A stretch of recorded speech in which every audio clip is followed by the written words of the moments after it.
Cool. Yeah, we'll open the windows here in a few minutes, so we'll hopefully that helps with whatever echo there might be.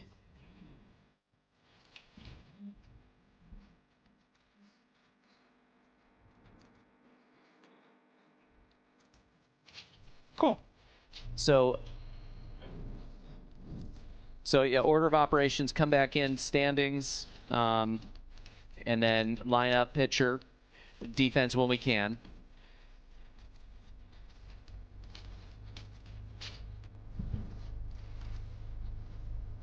Copy that.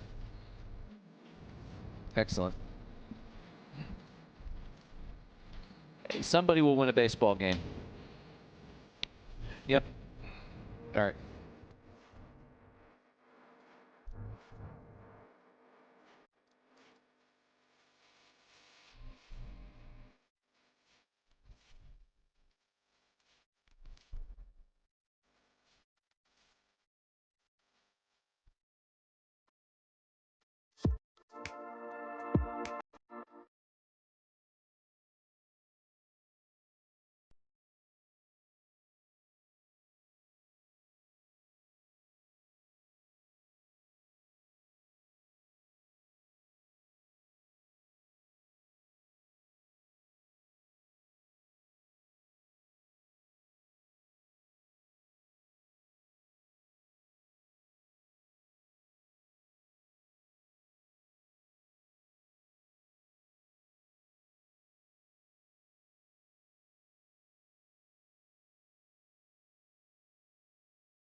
The home stretch of the college baseball season is upon us.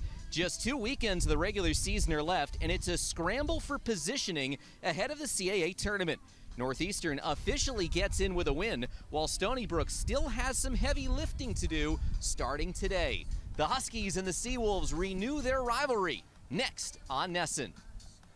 Hi, everybody, and welcome to Friedman Diamond in Brookline, Massachusetts. Alongside Adam Giardino, I'm Alex Vispoli. Well, these teams met back very early in the season in March. Northeastern won that series down on Long Island, but Adam, a whole lot is different from then. Well, and every team in the country over the course of a 50-game season is going to look back in March and say, yeah, we're a different team. But these two teams, especially Stony Brook, practically a brand new infield, and the complexion of Northeastern's lineup is totally different from back then. So clear the record books and lace them up and get them ready to go here this weekend. One constant for Northeastern in the lineup back then and today, Harrison Feinberg, the guy who is the power slugger and a speed threat for the Huskies. Yeah, a guy that already has the single season stolen base record this year, eclipsing his own mark from previous in his campaign. So, you know, for Harrison Feinberg, this is a guy that comes in. He is the engine in the middle of this lineup and is somebody that just makes things go. He is outstanding for Northeastern. Stony Brook doesn't have that same type of pop, but they do have a lineup that's pretty balanced, and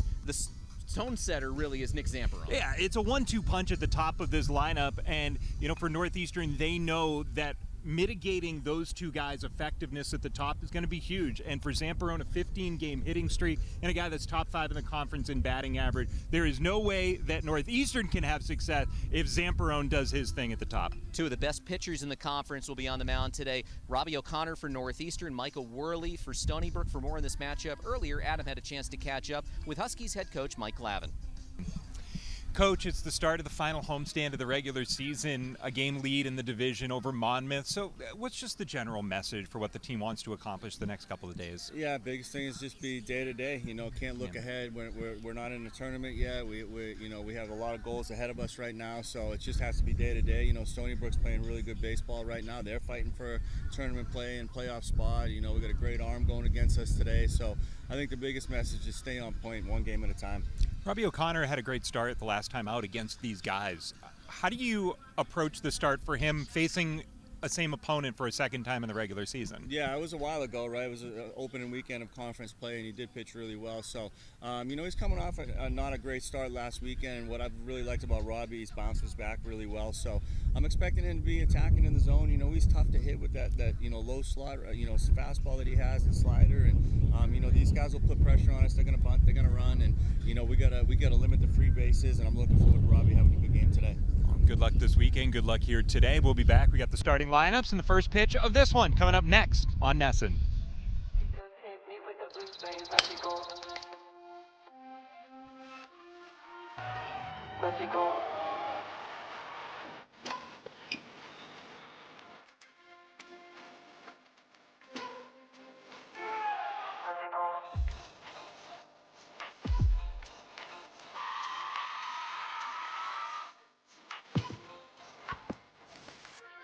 This is the CAA on Flow College.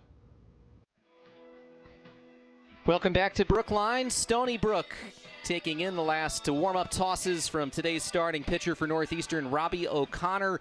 And these are two teams that are still trying to fight for those spots in the CAA tournament field. The top two teams from each division get in. This is a look at the North. Northeastern and Monmouth are in really good position to clinch those top two spots. And then it comes down to the next best team that's not first or second that has the best RPI. So Stony Brook could really get a boost by getting a win today, boosting that number on the road at Northeastern. Yeah, there's a whole lot of calculus that goes into it on the opposite side in the South. It's Campbell that's run away with that division. And so, yeah, it's just going to be a fascinating set of numbers coming up over the next 2 weeks to see how this all shakes out for the CAA tournament. Stony Brook lineup, the Seawolves are 12-12 in the CAA, as we mentioned. Nick Zamperon, that high batting average, .359, followed by another really strong hitter in the freshman Nicholas Stromboski.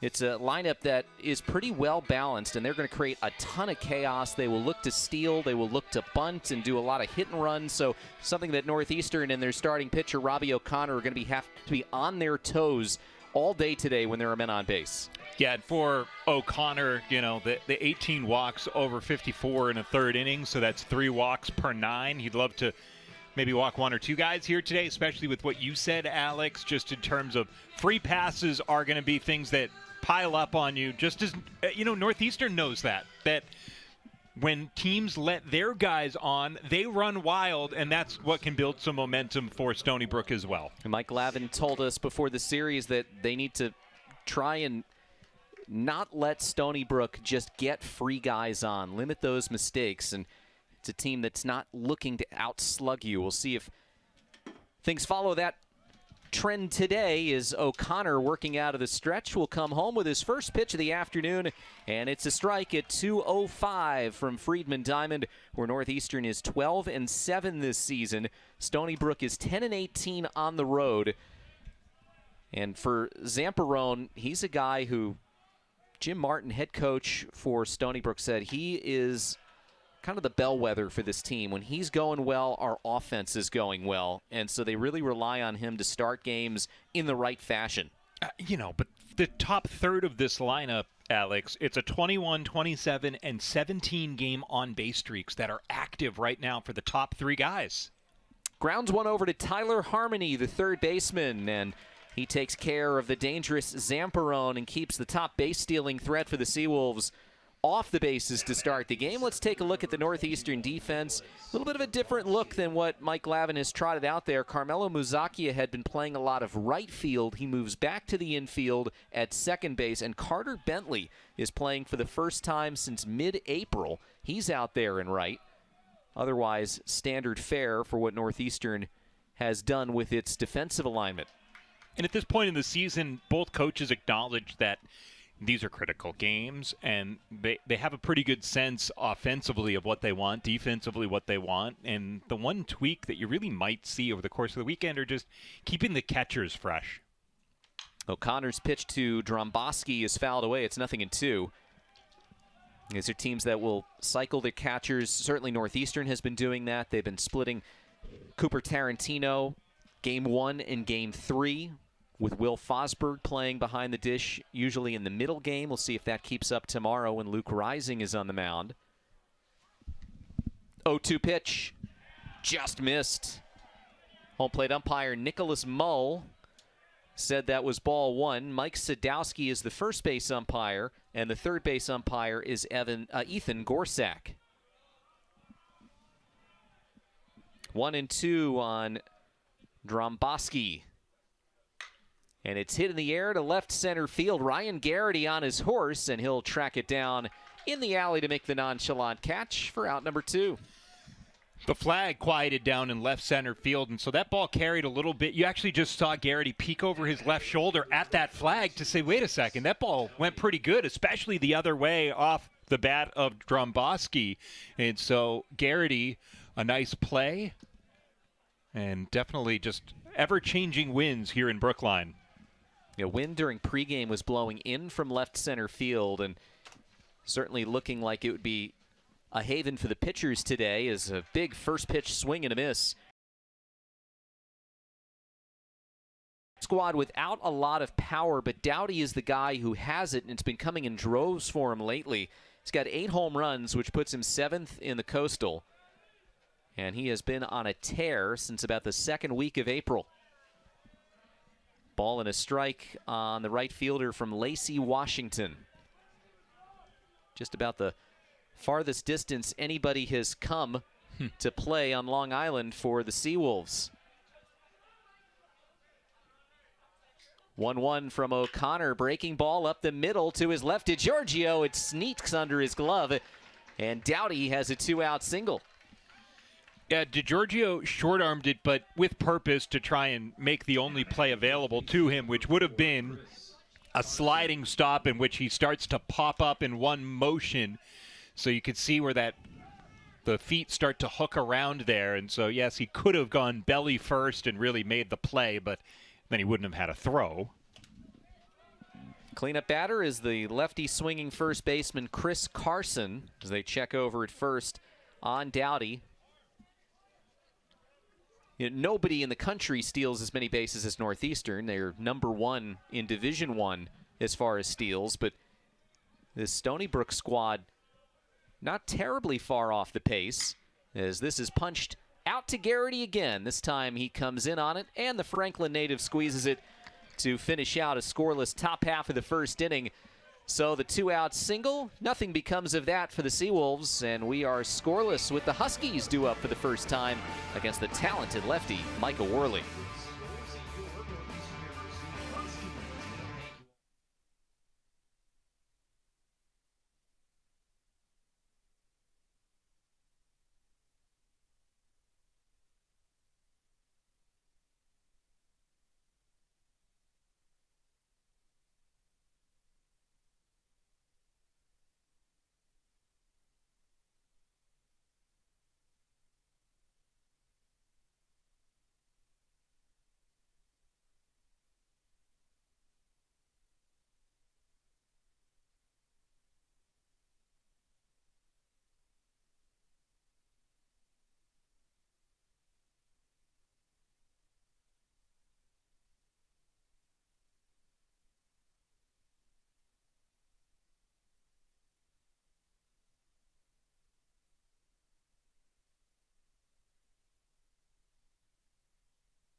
Back at Friedman Diamond after a scoreless top half of the inning. Let's take a look at the head-to-head between the two teams. Northeastern, a little bit more power in terms of scoring and home runs, and the pitching has gotten better for Northeastern, although far off from where they were last year when they were one of the best in the country as far as limiting opposing offenses. Yeah, they dug themselves into a hole, and there were questions to be answered. You lose your whole weekend rotation. How do you fill that in? You knew it wasn't going to be an immediate plug-and-play, and so Northeastern, this is an offense, though, that has also really caught fire of late for the Huskies. Let's take a look at that lineup put out by Mike Lavin. Tyler Harmony has been a man on fire since he entered into the starting lineup about 3 or 4 weeks ago. He's hitting .429 and is currently riding a 12-game hitting streak. And then it's Harrison Feinberg, the big bopper, Garrity, Brinker, and Tarantino in a lineup that has, Carmelo Muzakia, they might want to duplicate him, but it's actually A.J. Ashatino who's batting in that 6th spot with Muzakia 7th. And they're going to see what they can do against the lefty Micah Worley, who has got scouts salivating and filling the stands here this afternoon because he's a lefty who throws in the mid to low 90s. And look at these numbers. He is on the inside track for Pitcher of the Year in the conference. Yeah, that's just stuff that for Worley coming in, you just don't see it often in the Coastal, and so it's been a real testament that Stony Brook was able to bring him in a year ago, slot him in as a bullpen arm, and really develop him into an ace caliber starter. In addition to the fastball, he features a slider, a changeup, and a curveball. And like O'Connor, he'll work out of the stretch to start the game and delivers strike one to Tyler Harmony. I mentioned a 12-game hitting streak. 9 of those games, he's had multiple hits. He was 6 of 14 in the series against Monmouth that Northeastern wrapped up over the weekend. They took 2 of 3 against the Hawks. They won both of their series against Monmouth, the team that is right behind them in the CAA North standings.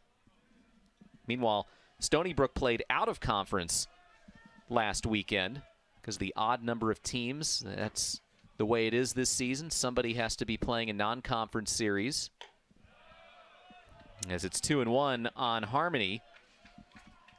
And this is a Stony Brook squad that has won 11 of its last 15 games, and since a very difficult start to the season, has been playing much better baseball. 2-1 count on Harmony. And he laces that one down the left field line past the dive of Cervoni, and hustling for second base and getting there safely is Tyler Harmony. His hitting streak has hit 13, and he's in scoring position with a double. It's just incredible that all he's done is hit. 17 starts on the season, and we're at game number 47, so it really speaks to how much of a sample size he was given early on, and he has earned the right to be in this lineup, and the leadoff hitter just keeps hitting. And he took a a 93-mile-an-hour fastball in the outside corner from a tough lefty and just shot it down the line. And now maybe the most feared hitter in the CAA in the batter's box in Harrison Feinberg, and he takes a fastball right down Main Street for strike one. Hit a home run to open up the series against Monmouth last week. He's got 14, which is third in the conference. He's third in OPS, and he is first in stolen bases. And he rips one past the dive of the shortstop and into the gap in left center field. Harmony will come around to score. No throw coming in. An RBI single for Harrison Feinberg. 2 batters in, and Northeastern has a 1-0 lead over Worley and the Seawolves. Couldn't draw it up much better. Northeastern got just 11 pitches from Robbie O'Connor in the first, an economical frame, and now have just ambushed Worley, 2 batters in, and 2 really hard-hit balls. Yeah, nothing cheap about either swing and result from Harmony and then Feinberg. Just past the dive of infielders on the left side as they'll check on Feinberg. Harrison, 38 for 42 stealing bases this season. He's third in the nation in stolen bases. Ryan Garrity, one of the best on-base men in the conference, hitting behind him. And fouls away the first one he sees. Garrity hit a home run on Friday. On Sunday, he saw the end of a long on-base streak. He had reached base in 43 consecutive games. But for just the second time all season, he was kept off the bases in that Game 3 loss to Monmouth. Worley, the slow rise of the leg to keep Feinberg close at first, and he misses for ball 1. Worley pitched against Northeastern back in March, that early season series on March 6th, and he did not last terribly long. He didn't give up a hit in 3 2/3 innings, but he walked 6 with 5 strikeouts. Finds the bottom of the zone there to tilt the count in his favor.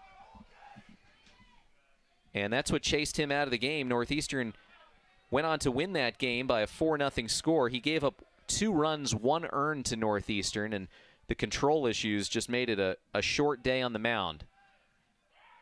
And they've got Feinberg picked off. He's headed down to second base, and the throw is waiting there for him. Tagged out by Villani. It's a 1-3-6 caught stealing, just the 5th time Feinberg has been caught. And there's the first out of the inning. He went first move, and Worley hadn't thrown over yet. Picked the perfect time to throw over. There was no hesitation from Feinberg. He just misread the move. And the swim move not enough there to evade the tag. A little love tap on the helmet there from the glove tag. Now the 1-2 to Garrity, and he got him looking. Over the outside corner, looked like the slider from Worley, and he picks up his first strikeout. And just like that, base is clear with 2 down after Northeastern had ringing hits to start. You talk about the scouts that are in attendance, and it's a mixed bag. You give up the double, the single, but then you see a pickoff and then a beautiful breaking ball to strike out a lefty. So you've kind of seen just 3 batters in, both sides of what Michael Worley can really be. Worley working from that third base side of the rubber, delivers a strike to Matt Brinker. 293 hitter, 7 homers and 46 RBIs. That last number ranks 5th in the conference, but he's up with nobody on and 2 down. Rips through that offering, 0-2. Brinker had a double and a triple to make up his 3 hits against Monmouth over the weekend. And Worley looking to close out his first inning with an exclamation point. He does. Burns that fastball past the bat of Brinker. 2 strikeouts in the inning after 2 consecutive hits to start the frame. Northeastern draws first blood, though. RBI single by Feinberg has made it 1-0 Huskies.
Back on March 6th, the Northeastern pitcher Robbie O'Connor had perhaps his best outing as a Husky. He went 7 innings, gave up 2 hits and no runs with a walk and 8 strikeouts. The 8 strikeouts, the most he has had in a Northeastern uniform. He matched it in an outing against Monmouth in early April, but for O'Connor, he's hoping to replicate that here today, and he's off to a good start after a 4-batter and no-run first inning. But there you see his numbers in the CAA. He has had a very interesting year. Top of the CAA in a lot of categories. ERA has been ticked up because of a couple of tough outings, but he's gotten better as the season's gone on, Adam. He really has, and it's a big question mark for both of these teams with the constant shuffling of schedules over the really since 2020 of how the CAA approaches conference play, seeing it now where it's very much a North plays the North, the South plays the South. You're getting a look at teams in the regular season twice, and so it's not just hypothetical and film of these pitchers. You've seen them before, and how do the lineups adjust, and how do these starting pitchers adjust the second time? Scott Gell is the batter, the catcher.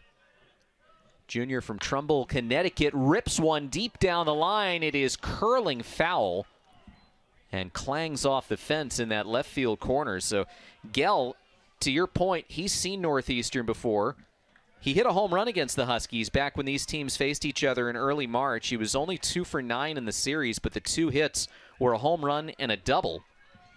And he was effective behind the plate, throwing out base stealers. He was 3 for 9 against Northeastern, a team that succeeds on 84% of their stolen base attempts. That's a good number. And that's a good result for O'Connor as he gets the swing and a miss. His first strikeout of the day. And it is funny in the bottom of the inning where Michael Worley, all the radar guns are out, all the scouts are taking their notes and taking videos, and then O'Connor has just been effective here, and you look down and think, all right, well, how fast was that velocity? And none of the guns are out. They're just taking it all in a different way for O'Connor.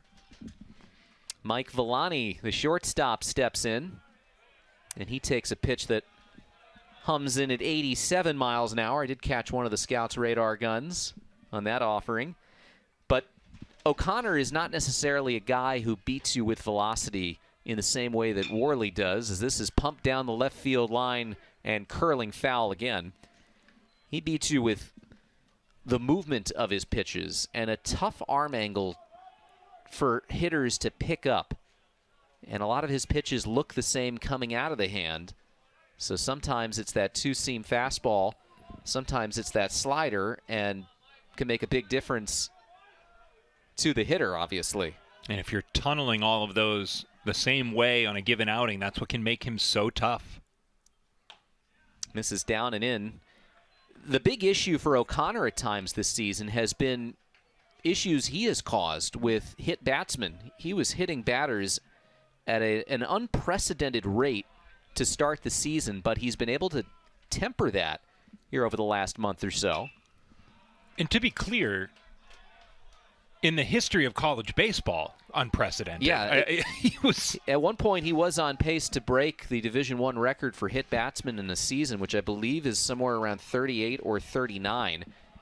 But in his last 3 starts, he has only plunked 1. Hard ground ball tugged over to Carmelo Muzakia. And there are 2 down. And there were the radar guns at rest behind home plate, even as O'Connor continues to be effective, having retired 5 of the 6 that he has faced here today. And now he'll face Matthew Jackson, designated hitter. One of 4 lefty swingers against O'Connor. Jackson, last time he saw Northeastern, he was trotting around the bases with a walk-off home run in the series finale. And he hits this one hard, but to the shortstop. DiGiorgio behind second takes care of Jackson on 1 pitch. And that's 3 up and 3 down for the redshirt junior O'Connor. His Huskies have a 1-0 lead.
Northeastern a 1-0 lead over Stony Brook.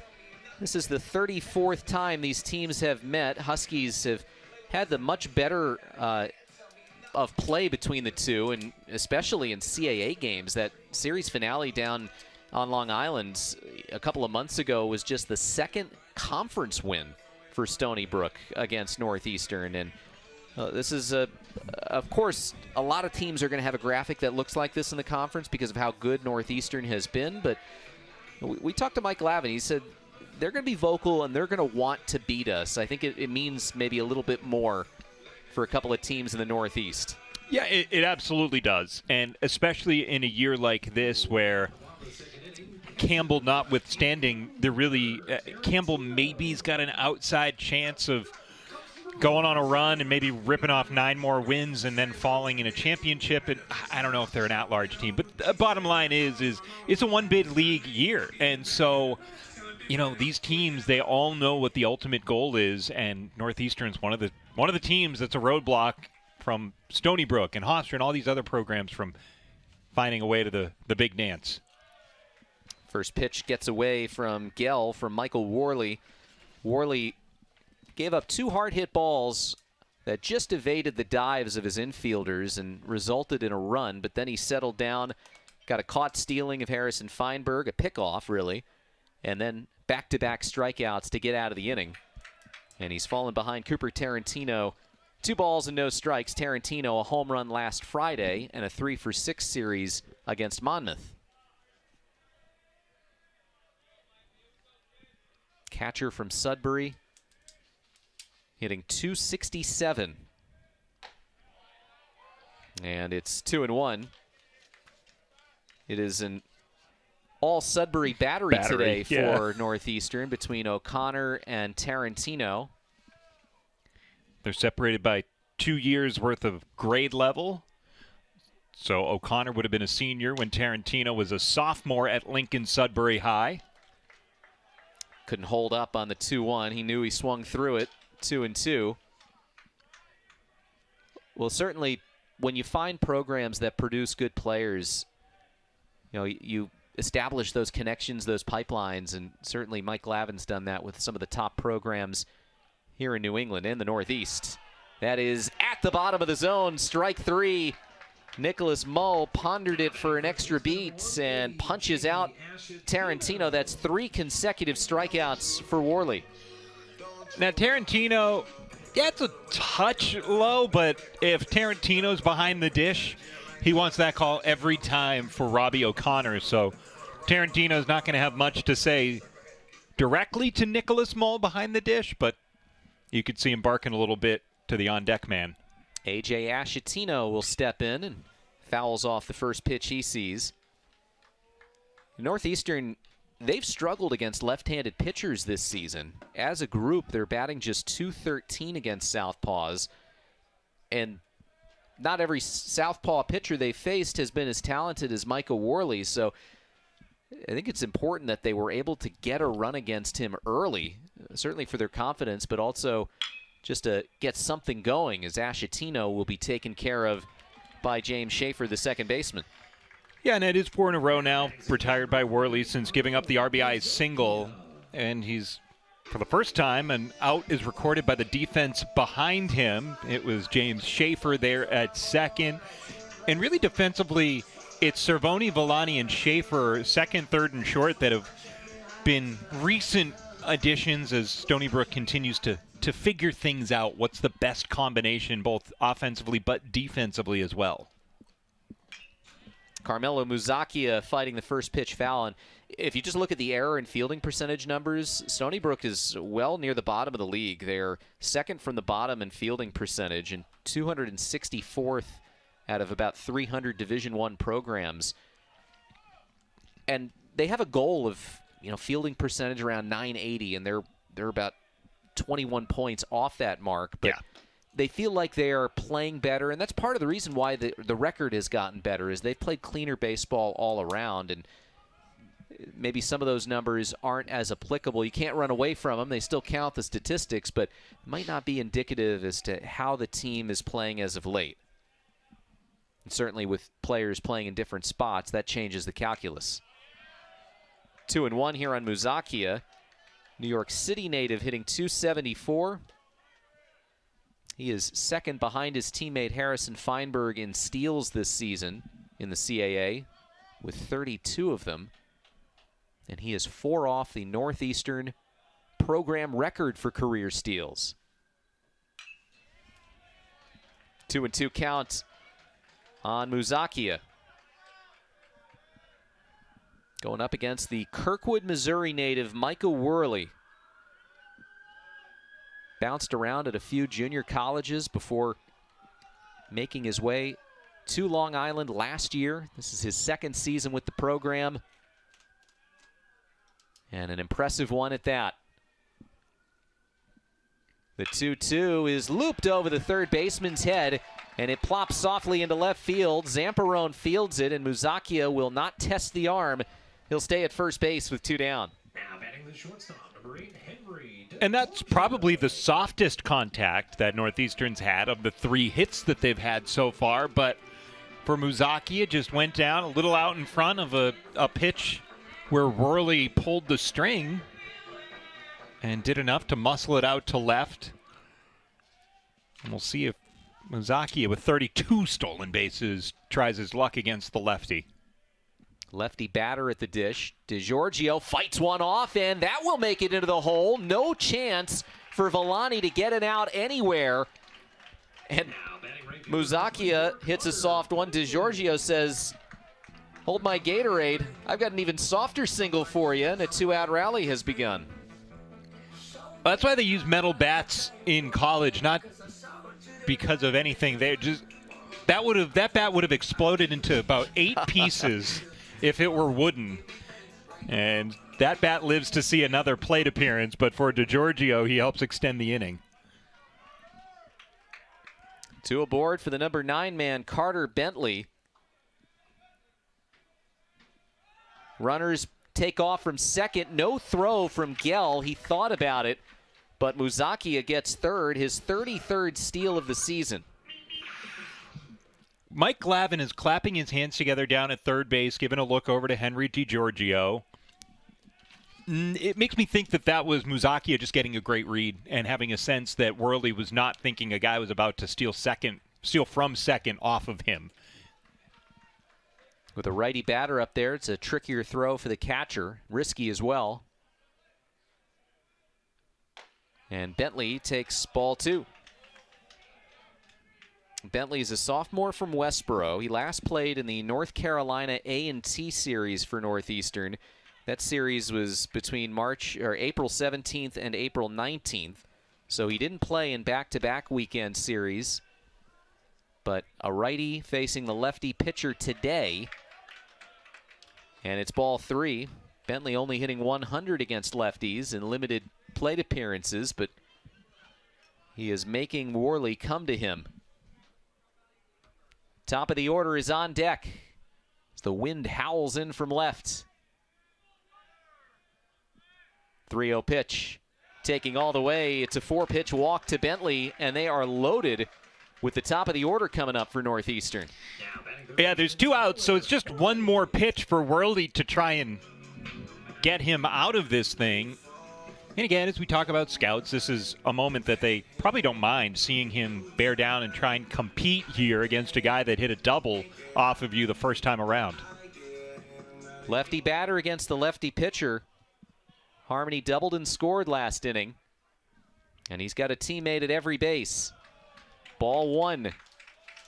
Harmony, just 9 at-bats against lefty pitchers, as we'll get a visit from the pitching coach, Mike Petrowski.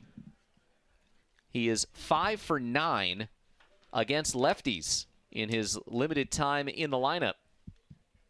And situation here, Petrowski, he was kind of the closer when it came to keeping Micah Worley last year.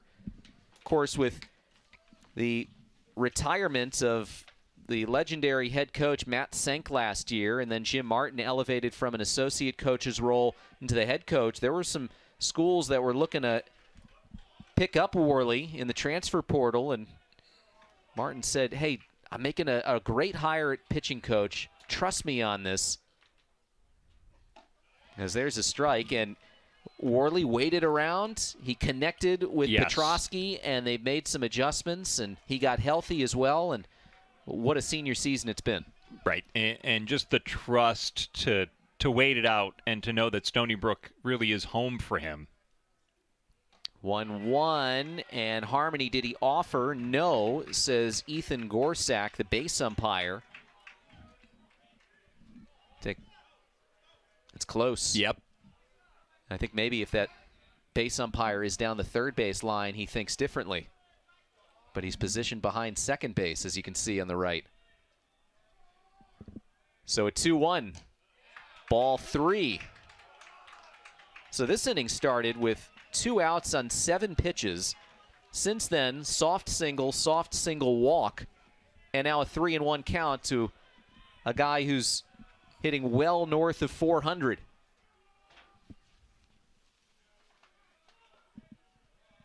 Worley, 3-1 pitch. He walked him, and that'll bring home Muzakia with the second Northeastern run.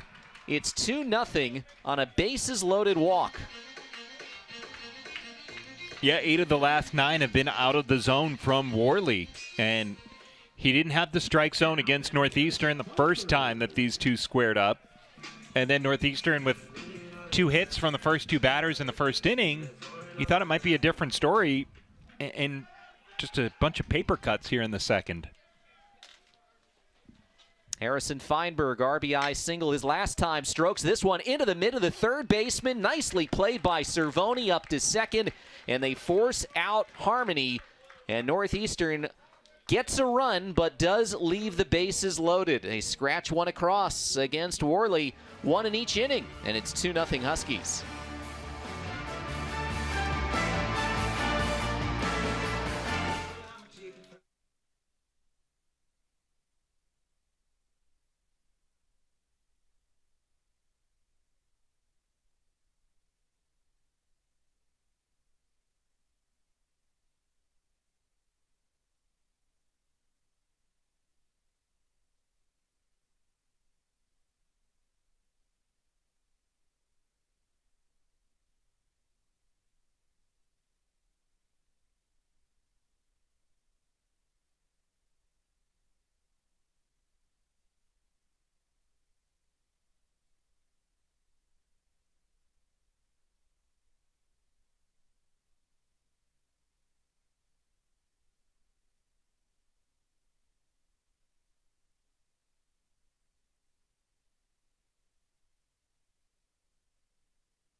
We've got a final from the front end of a doubleheader in CAA play already today. The second game will get underway in just a little bit. And Hofstra with the upset in the North Division, knocking off a Monmouth team that was a game back of Northeastern starting today, and now game and a half back of Northeastern after a 7-3 win by the Pride. And Northeastern would be rooting for Hofstra to, again, give a little bit of distance between themselves and the second-place Hawks. So that's the 9th conference loss for Monmouth. Northeastern has 7 conference losses, and it's big for Hofstra as they try and claw themselves into a stronger position when it comes to RPI. They're currently behind Stony Brook in terms of the CAA standings, but they have a higher RPI, which puts them in the catbird seat for getting selected to the CAA tournament.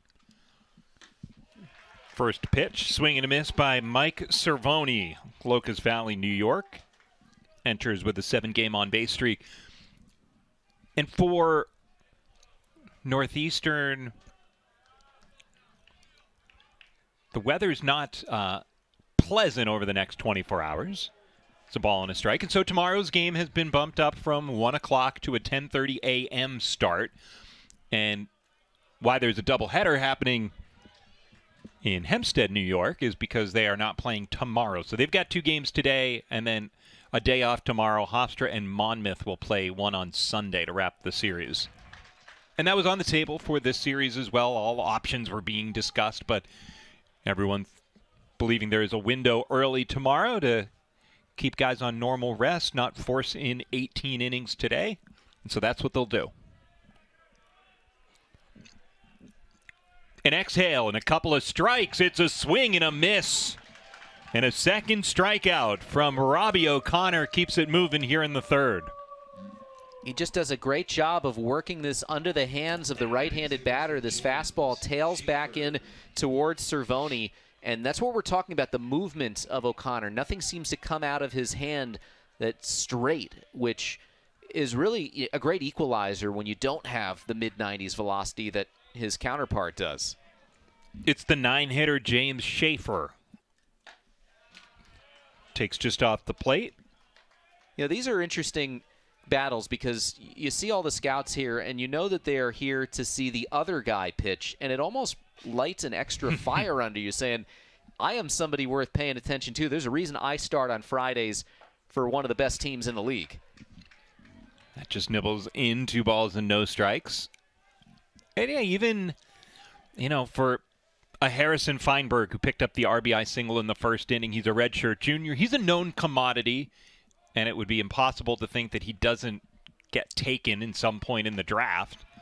But you've got almost every single major league team represented here.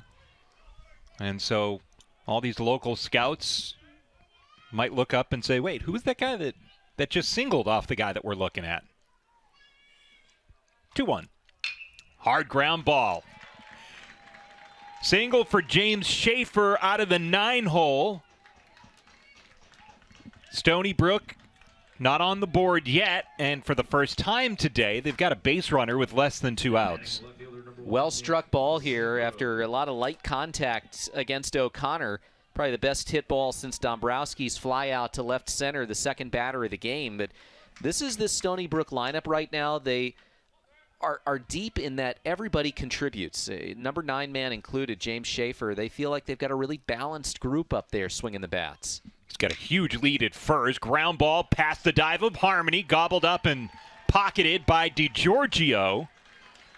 So much in the same way that Northeastern built its rally in the bottom of the second inning, a couple of ground balls have set things up here for the Seawolves. Well, and this is a case where you're playing for the double play, but the positioning of Harmony there, even with the bag, actually hurts his opportunity to come up with that ball. If he is playing a few steps back, then he's likely going to have the range to get that and maybe turn one. First pitch to Nicholas Dromboski, whose brother Ryan pitched at Penn and just until this week was pitching in High A with the Philadelphia Phillies with the Jersey Shore Blue Claws. He is on up to Double A now. Dribbled foul, 1-1. Big week in the Dromboski household with that news. His most recent start was supposed to be with Jersey Shore 2 days ago, and instead he went 2 1/3 in Double A with unflattering results, but just getting his feet wet. Breaking balls, a swing and a bouncer foul. I'll tell you what, if Nicholas keeps up the rest of his career the way that he has in his freshman season, he's going to be joining his brother in the professional ranks in a couple of years. This guy's been one of the best freshmen in the conference. Certainly in the discussion for Conference Freshman of the Year. Battled away. This is a big spot here. Your ace gives up a couple of runs, not necessarily the most emphatic runs, Northeastern, in the last couple of innings, but you want to get something back, and O'Connor's kind of like a snowball. You let him, he'll get better and better as the game goes on. Good take there by Dromboski, somebody that Jim Martin said was under-recruited, and obviously that's hindsight being 2020. When you got a freshman in your lineup who's hitting .360, and it's easy to say, well, yeah, maybe he shouldn't have been trying to sell himself at Division III camps. Maybe he was a D1 guy all along. That was the crazy thing when we were talking with Coach Martin about it, is that he was going to Division III recruiting camps, and they weren't really giving him the time of day. Right. So he couldn't get a D3 school interested in him.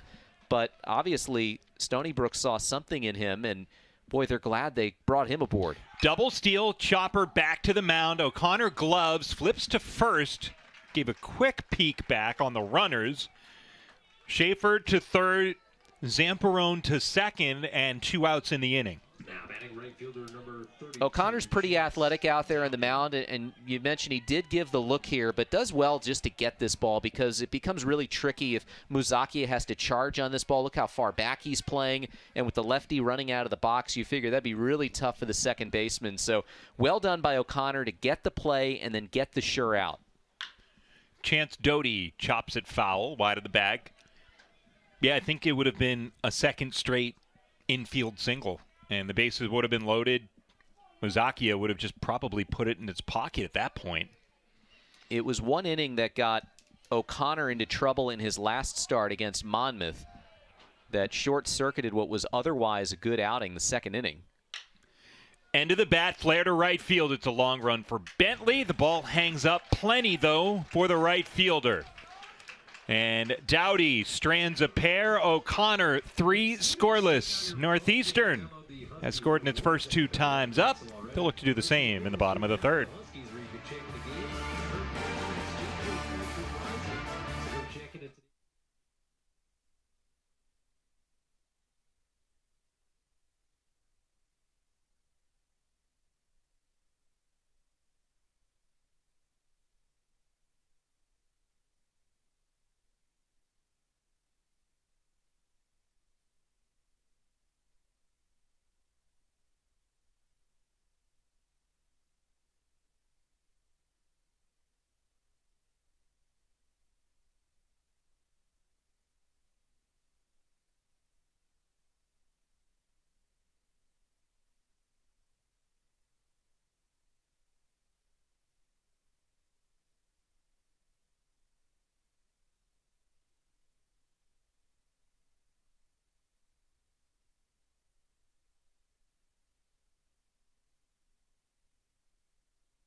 Two 2-0 Northeastern going to the bottom of the third inning.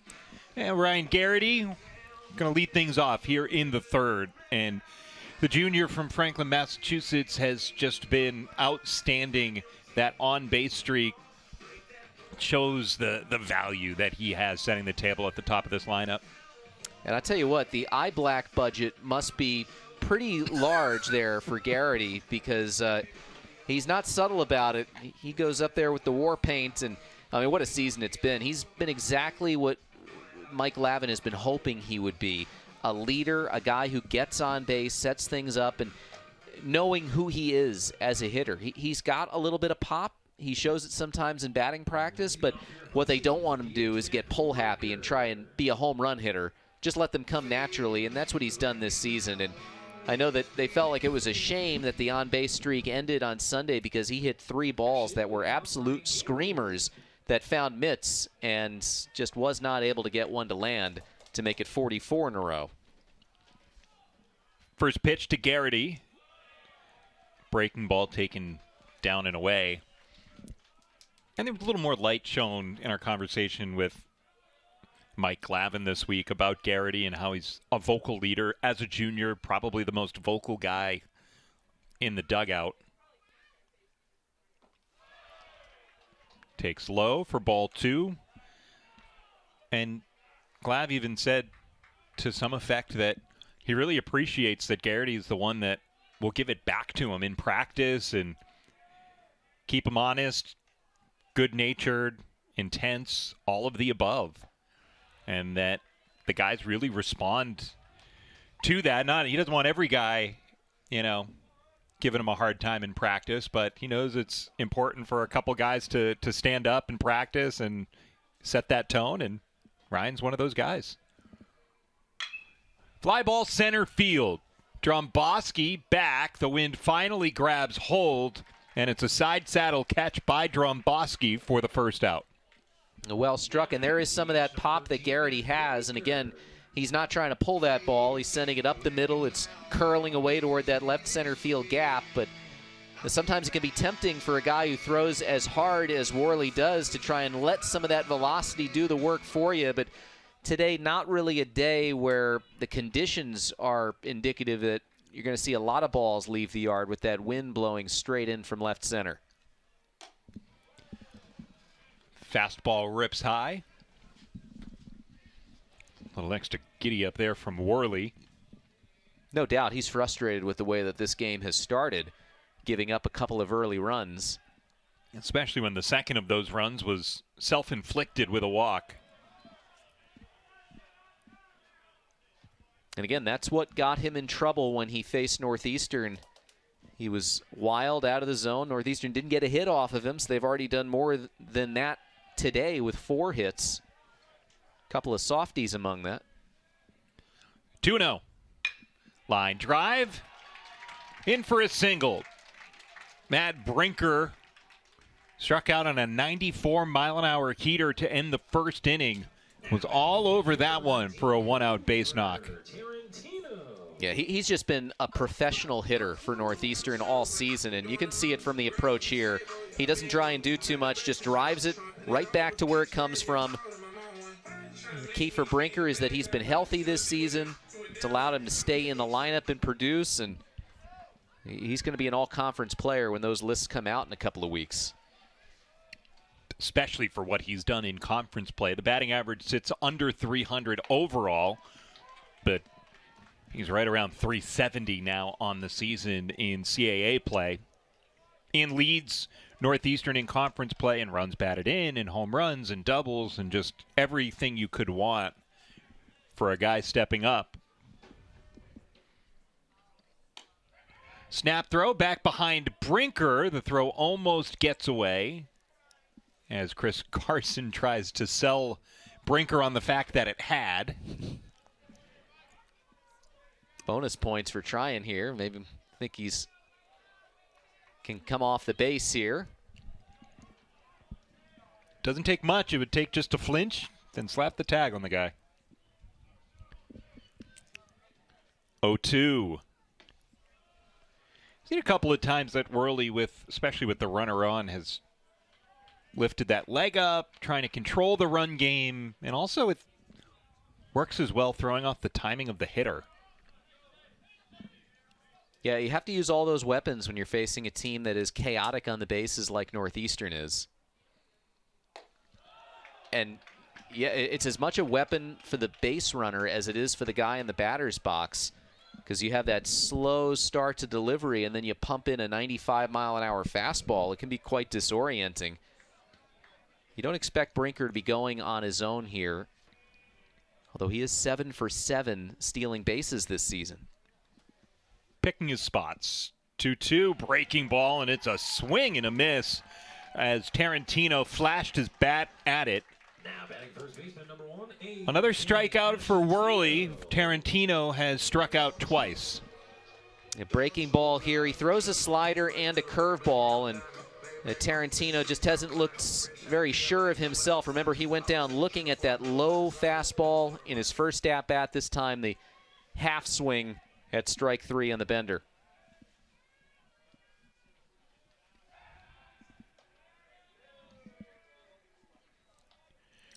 A.J. Ashatino, who's a guy that when we asked Mike Lavin, you know, Harrison Feinberg, he's got the loudest bat in this lineup in terms of just exit velocity and pumping barrels on the ball. A.J. Ashatino flies one to left field. This carries. This is gone. It was a short list behind Feinberg as to who's got some of the best pop on this team, and the lead is doubled by A.J. Ashatino. A.J. Ashatino making his manager look like Nostradamus here. He just turns on this lefty-lefty, pushes it the other way, and uses the velocity from Worley against him and sends this for a ride. That wind has not died down. It is howling in from left. This one might have been over the dancing Husky in the bullpen had there been no wind. Hit it into the teeth of the wind and made it 4-0. Carmelo Muzakia can't hold up on that swing. And that is not a bad strategy when you're a lefty batter facing a tough pitcher up there. Feel like he's going to throw you a first pitch strike. Be ready to ambush him. 0-1. That sails up and away. These are as important moments for a scout to see a pitcher as any in a game. See how a guy responds to failure or when things don't go your way. That bounce back factor is such a critical piece for a big leaguer, especially a pitcher. Trying to keep his team in a game. The 4-0 lead for Northeastern. They have scored in all 3 times to the plate.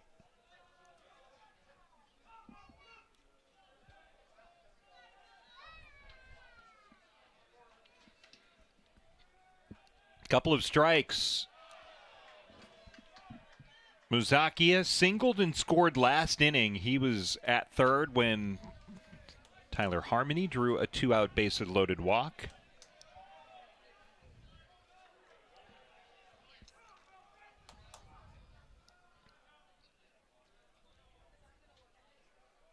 Two. Breaking ball.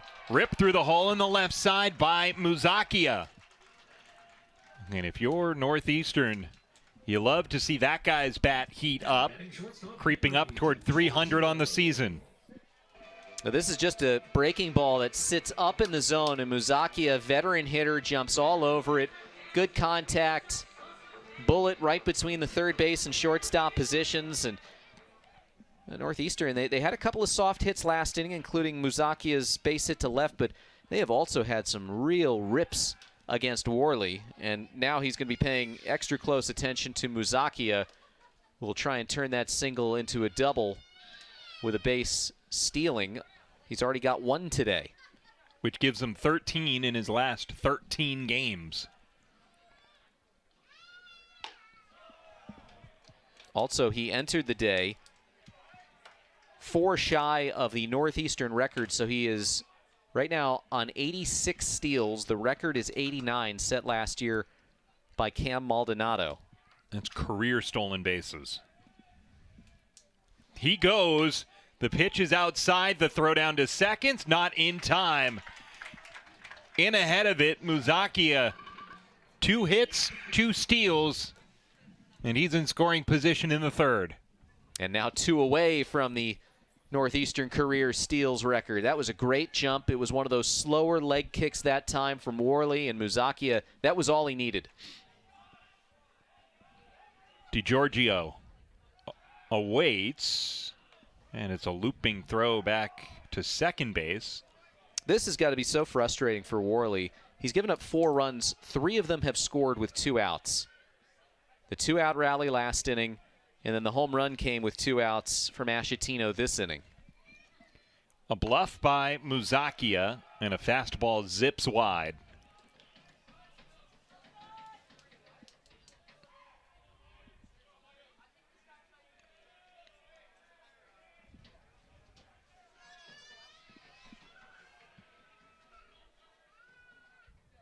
Three and 0.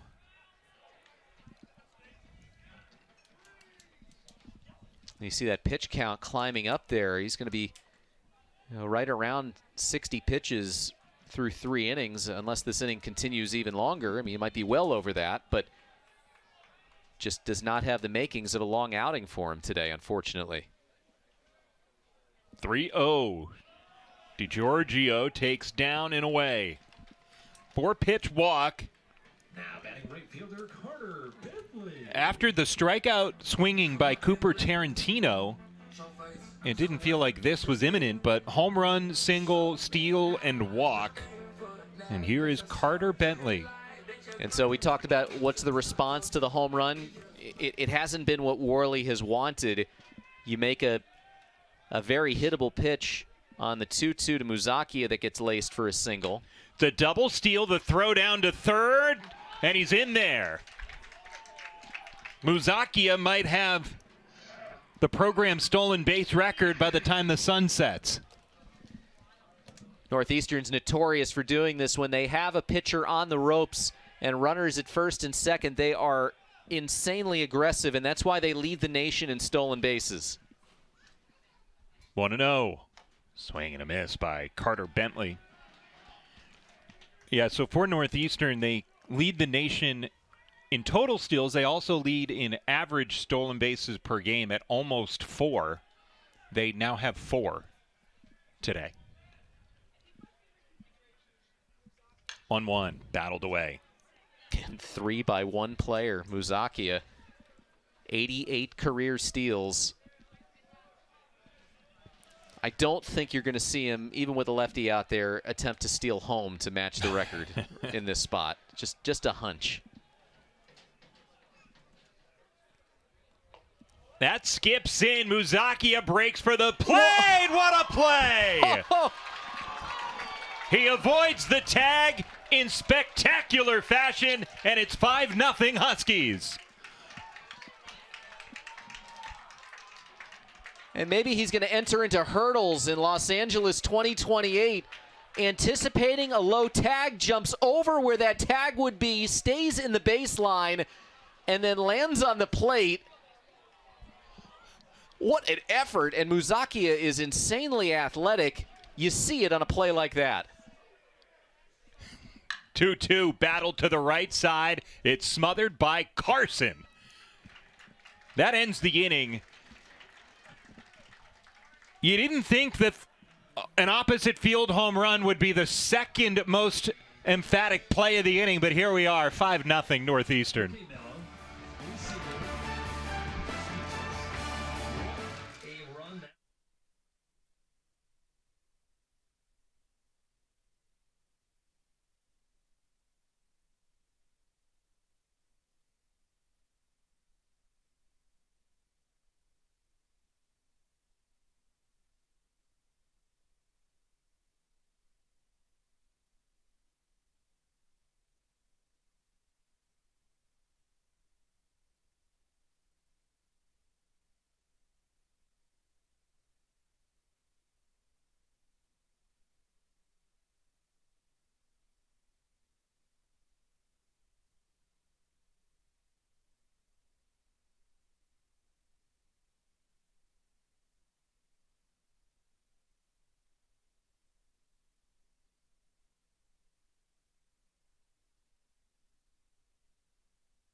He wears 23, jump man. But he's jumping up the steals list, Adam. 1 away from Cam Maldonado. Those are up-to-date numbers. And Muzakia, he's putting it on Harrison Feinberg now. That is just an incredible play. And it required a great dirt ball read as well to just stay aggressive on a ball that not every guy was going to break home on. There are a lot of guys that with 2 outs in the inning, you just stay back and you say, all right, let's not do this. Let's not risk this out. But he goes. The ball bounces up the third base line where he's running. To your point, it's an instinct play, and then athleticism takes over. First pitch of the 4th inning is a strike on Chris Carson.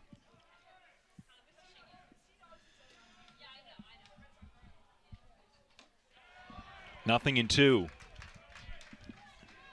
There's that frisbee breaking ball from Robbie O'Connor, which can just really make a hitter jelly-legged when they're not expecting it. Connor in the driver's seat. Carson, a brother just over 10 years his senior. Michael, he played in the 2014 D3 World Series out in Tyler, Texas. 1-2. Line drive shot down the left field line. Sliding stop by Feinberg before crashing into the wall.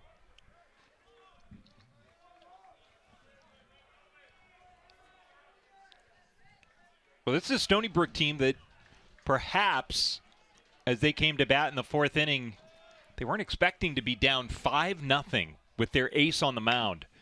Jam job to second. Here comes Muzakia. And in one motion, can't collect and transfer.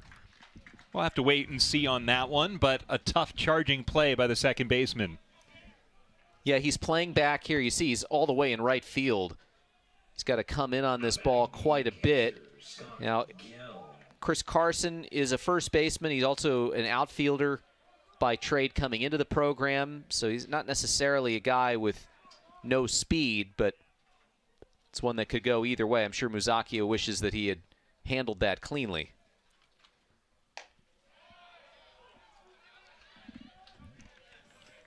So the single for Carson, the Lindenhurst, New York native. And again, as we talk about the difference between Stony Brook, who's a top 20 team in the country in stolen bases, and Northeastern, who is number 1. Carson, a pretty good base runner, 9 for 11 in stolen bases. That would be good for most programs, having a first baseman that is able to steal 9 of 11 bags. But again, you're talking about Northeastern with guys that are knocking down the door of 40 steals this year. It's a ball and a strike. It's the outer black.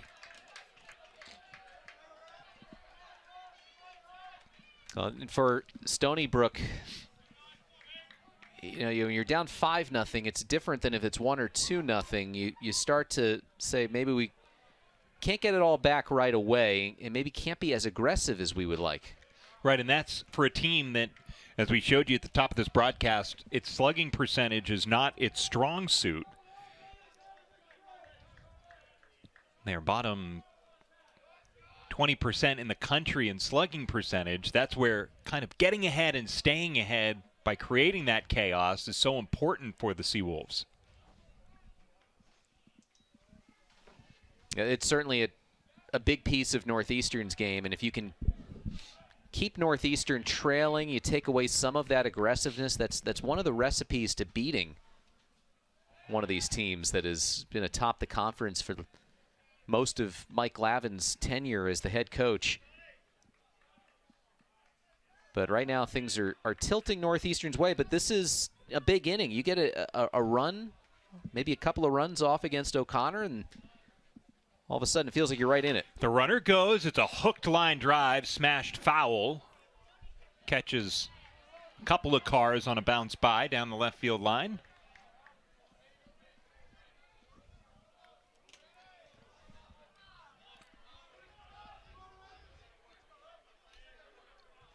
You see Cooper Tarantino behind the plate yelling something out to O'Connor, trying to keep that focus sharp for his pitcher in a long AB.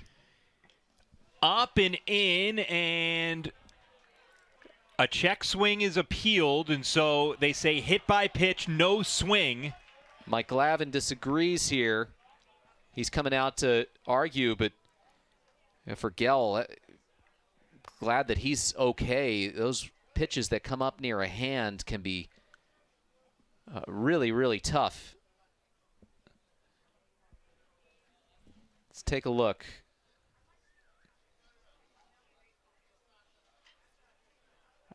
I would tend to agree that didn't look like a swing to me. If that pitch hadn't hit him, I don't think that you would say that was a pitch that he swung through. Obviously, it's a big call because it was a 2-strike count, so if it had been deemed a swing, and the umpires are going to talk about it, then it would have been a strikeout. Instead, it's a hit batter, and it's runners at first and second to start the inning.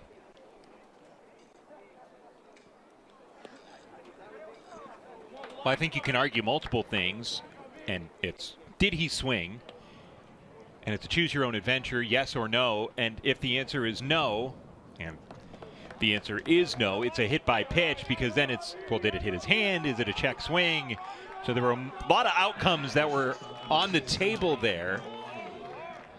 And I tend to believe that ball got a piece of him as well. Unless the argument was, did it hit his bat and it's a foul ball, which we've seen that play out many, many times here this season in this ballpark. There is no replay at this park. No replay available for the teams to challenge. He's Alex Vespoli, Adam Giardino. Thanks to our whole crew here this afternoon. Temperatures sit in the upper 50s, but the wind chill making it feel closer to 50. We do remind you that it's the second week of May. Someday, it'll be 70 degrees, Alex. Well, it was for a couple of days earlier in the week. Just bad timing that this baseball game didn't fall on one of those days. Still, we've had worse weather days at this time of the year.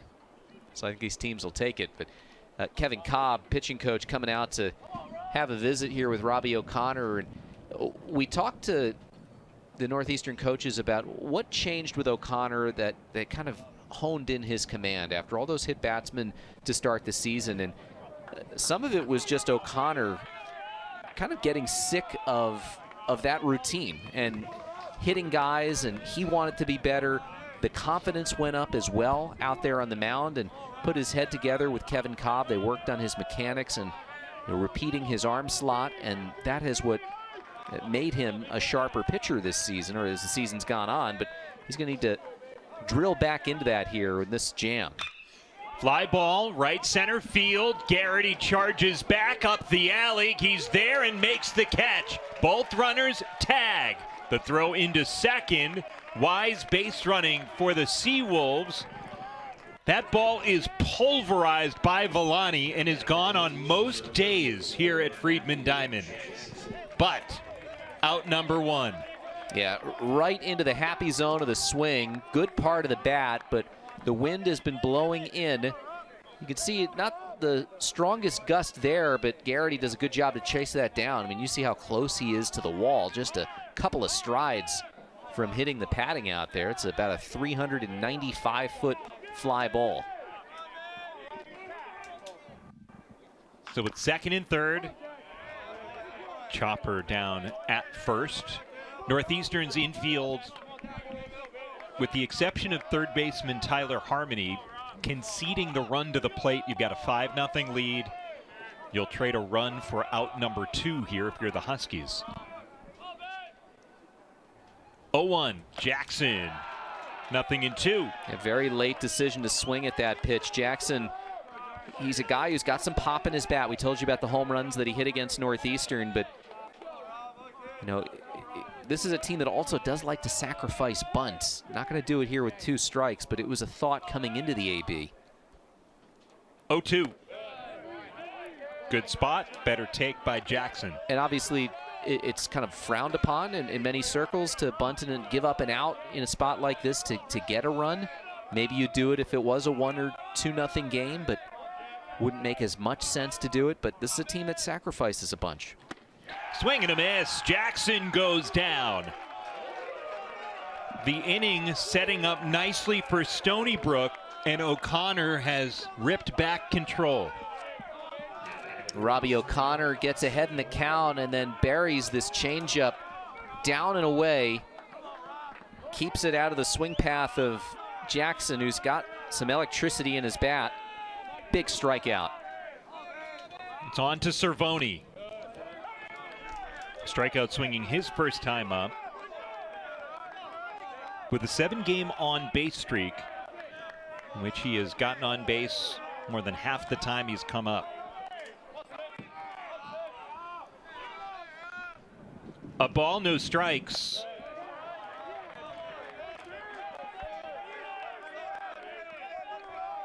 An athletic family. Mother, volleyball at Yale. Father, track and field at Yale. And sister Julia, women's rowing at Villanova. Swing and a miss by Cervoni for strike one.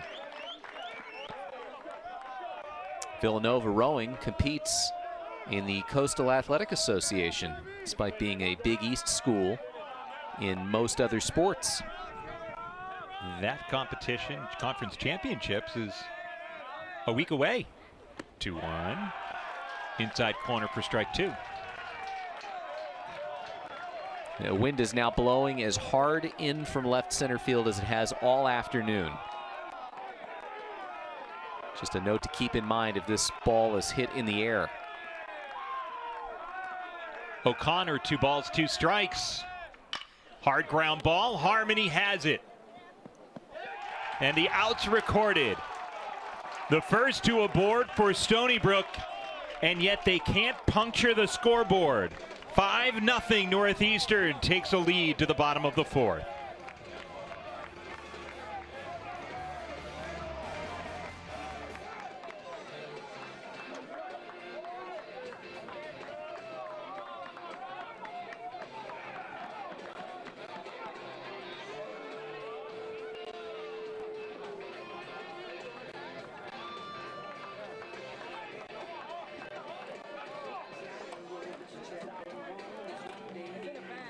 Great start thus far for Robbie O'Connor's gone 4 innings, given up just 4 hits in 3 games, gets out of some traffic there, has thrown just 61 pitches here through 4 innings. Hey fans, are you looking to gear up for baseball season? We've got a variety of jerseys, sweatshirts, jackets, shirts, hats, and much more. Available at a few different spots. You can go online at thenortheasternbookstore.com, at the Northeastern Bookstore itself, and then right here at our table at today's game.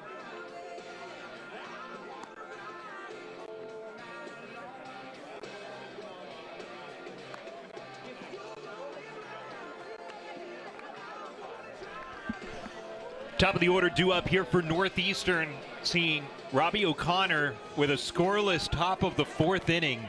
And yeah, Tyler Harmony. That 12-game hitting streak, it's now 13 games, and all those numbers just continue to climb. It's been a revelation to have a freshman step up in this way at this point of the season. He had an RBI walk his second time up, so it's now 8 walks and 13 RBIs during a 13-game hitting streak. And it's just been wild that Northeastern has had this player in their back pocket, seemingly. A guy who's taken over this role as the third baseman. It had been Ashatino playing at third, but with Eric Cha, who is the everyday first baseman, going down with injury, they needed to move somebody over to first base. Ashatino went over there. They tried a few different options at third base before settling upon Harmony, and it's been a revelation. For the confidence has gone up. He's been a hard worker, great hand-eye coordination, and obviously has a real good view of the strike zone.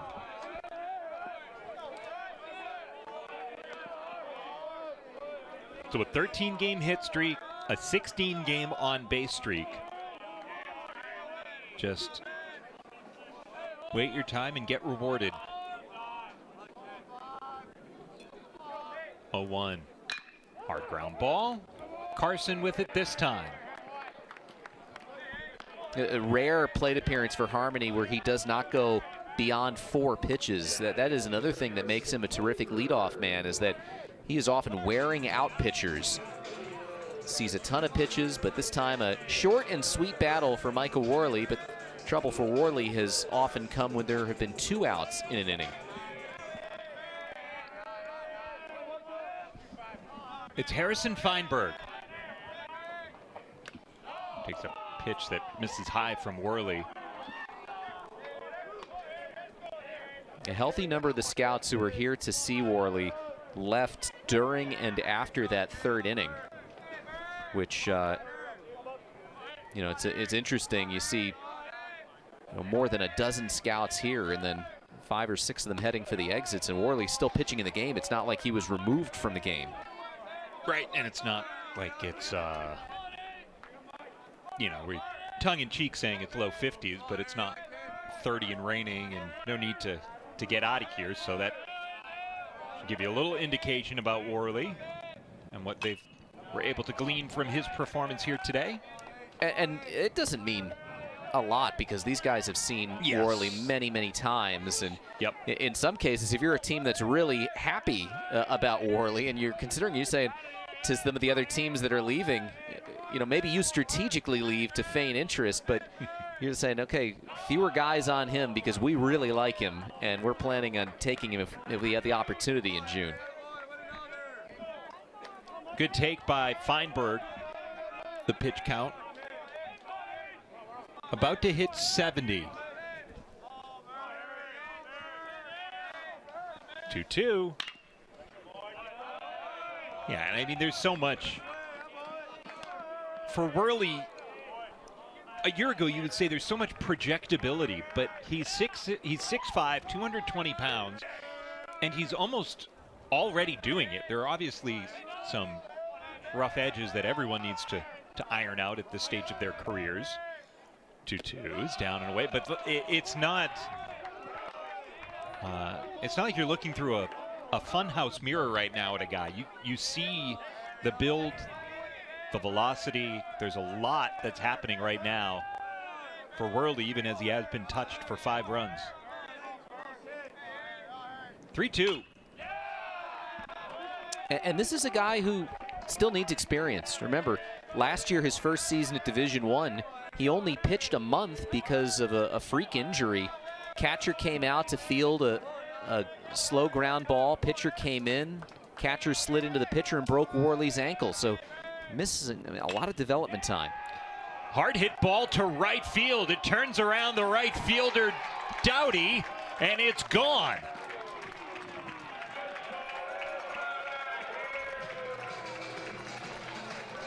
A souvenir comes to rest in a vacant right field set of bleachers.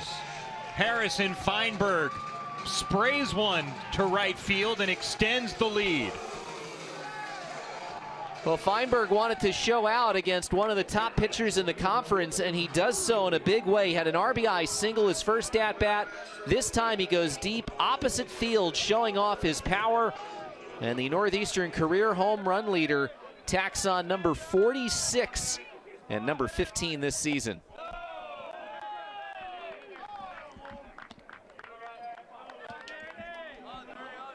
It's Ryan Garrity who's 0 for 2 in a tough lefty-lefty matchup.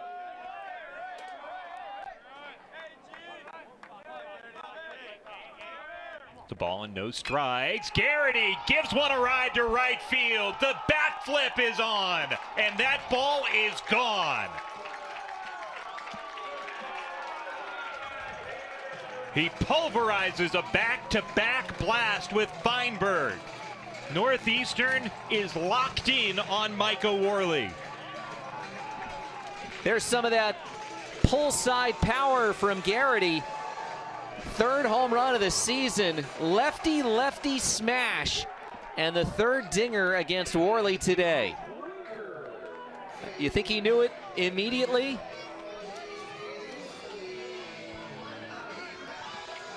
And nothing that Doughty can do. That ball up to the top of the bleachers. And Garrity, the junior. I don't know what he hit harder, the ball or the helmet to the ground on that celebration. Well, for Michael Worley, it's not been an afternoon that he has desired.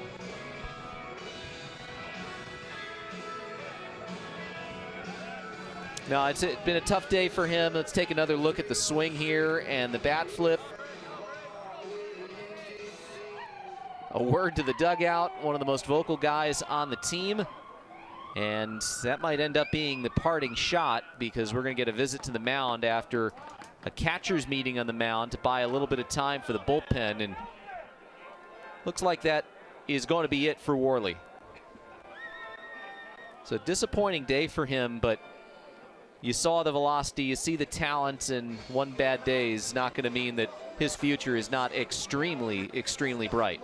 A guy who comes in with a 2.2 ERA, 82 strikeouts in 60 innings, opponents hitting just 200 off of him this year. And that is not the story for Worley. Here today, it's 3 1/3 innings, 7 runs off of Stony Brook's ace. The bullpen checks in next when we return.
7-0 Northeastern. Back-to-back home runs in the frame have further extended the lead. It's Harrison Feinberg. Opposite field, it's Ryan Garrity pull side.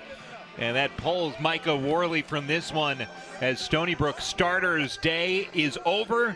And he hands the ball off to Ty Panarello in the bullpen. Panarello is a junior from Bayshore, New York. So he's coming on. He's been one of the trusted pitchers on this team. He is a captain. Panarello is making his 17th appearance of the season, second most on the team. All but two of them have been out of the bullpen. 5.91 ERA. He's thrown 32 innings, 20 strikeouts, and 13 walks. And Panarello will try and get out of this frame. The base is clear and one down. It's Matt Brinker. Shoots one to the back. He was expecting first pitch fastball out of the bullpen, and that's what he got.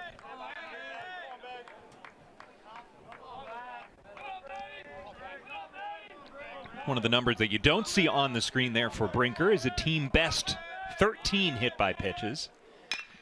Drives one in the air as it knuckles to center. Dromboski is back, still ranging back, and makes that grab 390 feet from home plate. Well, obviously, Northeastern does not have much regard for the way the wind is blowing as they are hitting it in the air and hitting it deep, showing off some of the power they have. Again, this might be a day where not the day for Brinker to go out with this wind that has been blowing in pretty consistently, but on another day, that would have been long gone. And the wind that's been blowing in from left, it is still going to knock down balls from left field. It seems to have shifted a little bit, which might have been all that Feinberg and Garrity really needed to get home runs out to right field. Instead of straight in from left, it's a little more left to right. Especially Feinberg's ball that he drove out to right field, opposite field. Tarantino looking to put a ball in play for the first time this afternoon. Back up the middle. And the final out. 2 up, 2 down out of the bullpen by Ty Panarello. Northeastern spraying souvenirs everywhere.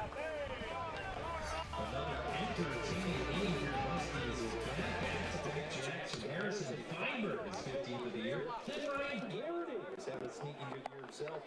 Went yard for his third time of the year. He's batting well over 300 down at 7-0 Huskies. Top of the fifth inning.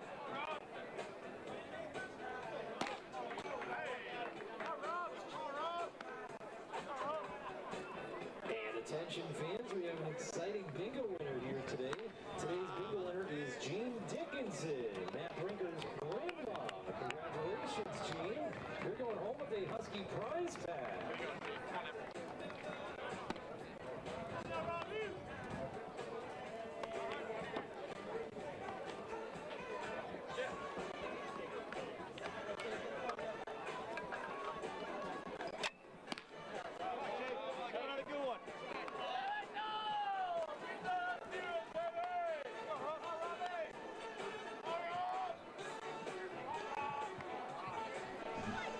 Northeastern up 7-0 as we hit the fifth inning. And, well, Stony Brook, what a history that this program has had, and so much of it producing big leaguers over the last quarter century or so. Starting with Joe Nathan, of course, the biggest name among all Stony Brook players. But they've had a ton of guys get drafted that haven't necessarily made the big leagues. These are some of the guys, or the 5 guys that have made the big leagues, all under the previous legendary regime of head coach Matt Senk.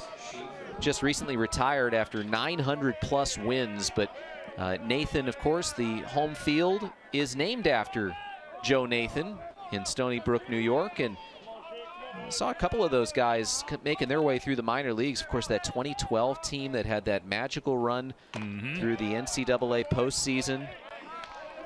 I'm about to go circuitously full circle. So James Schaefer, as you talk about minor league baseball, you and I both had the luxury of getting to call minor league baseball for many years.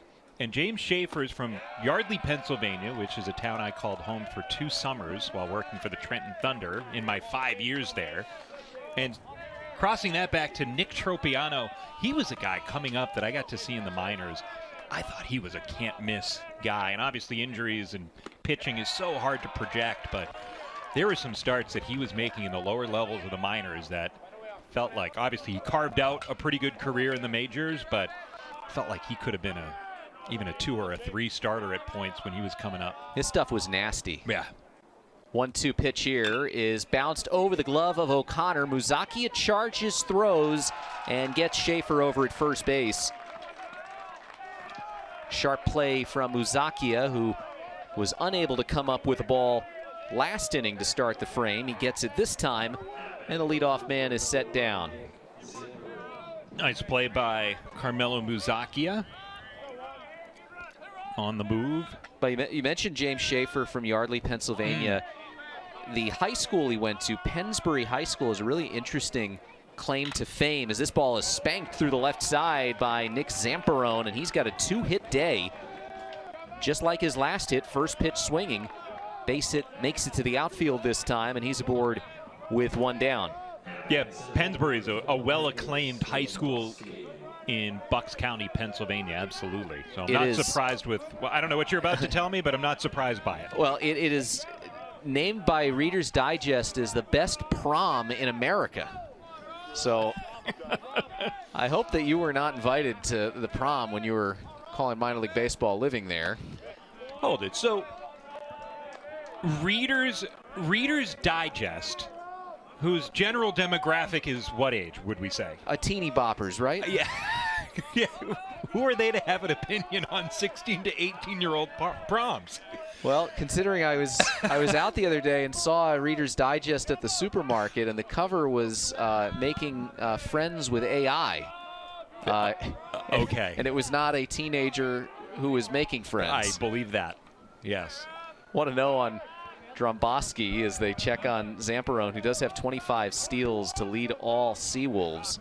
We're also hearing that one of the, unbeknownst to us, one of the crew members working the game here today is a Pennsbury High School alum as well.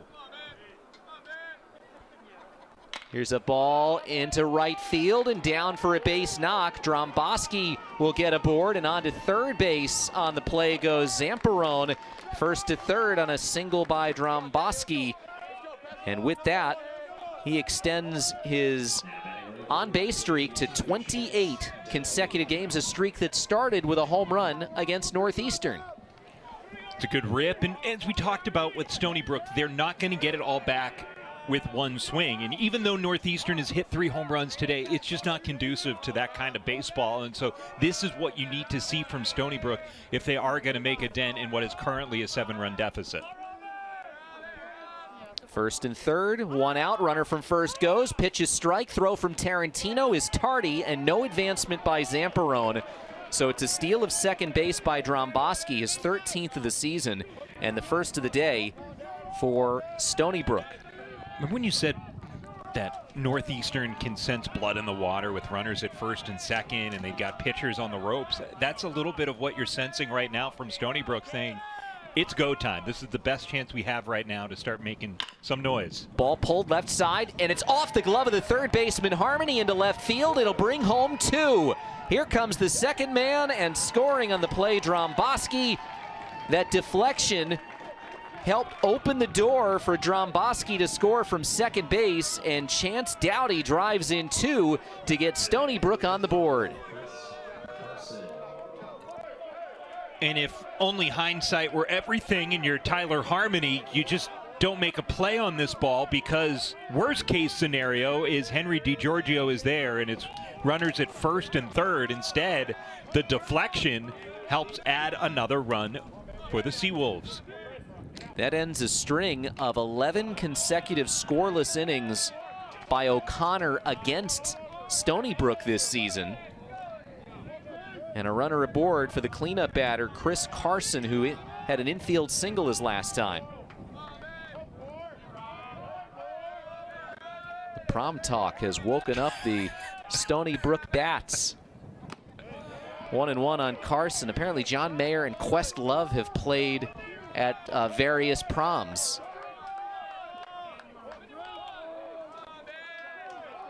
So the crew member for our production here said that Maroon 5 has also performed recently at Pennsbury High for the prom. Reader's Digest has its finger on the pulse for best proms in the country. You can poke fun all you want at him. 2-1 here on Carson, one of the Stony Brook captains. Huskies look for a double play. O'Connor, 2-1 pitch. Ball tugged into center field. Garrity will retreat and circle around to the alley and make the catch for out number 2. Dowdy will retreat back to first with 2 down. We'll put a button on it here, but my parents, I don't think it was their prom, but it was one of their high school dances at Franklin High School. Aerosmith, one of their first performances ever as a band, was just a local high school in this part of Massachusetts. I keep waiting for an Enchantment Under the Sea, Back to the Future reference. Maybe the most famous high school dance this side of Cary. Scott Gell, the batter, he's struck out and been hit by a pitch. Stony Brook has gotten on the board, looking for a little bit more. And O'Connor gets a fly ball lifted to right. Bentley will back up on it and just shy of the warning track, put it away to retire the side. The Seawolves get a couple on the RBI hit by Chance Dowdy. 7-2 as the Husky lead has been cut to a handful.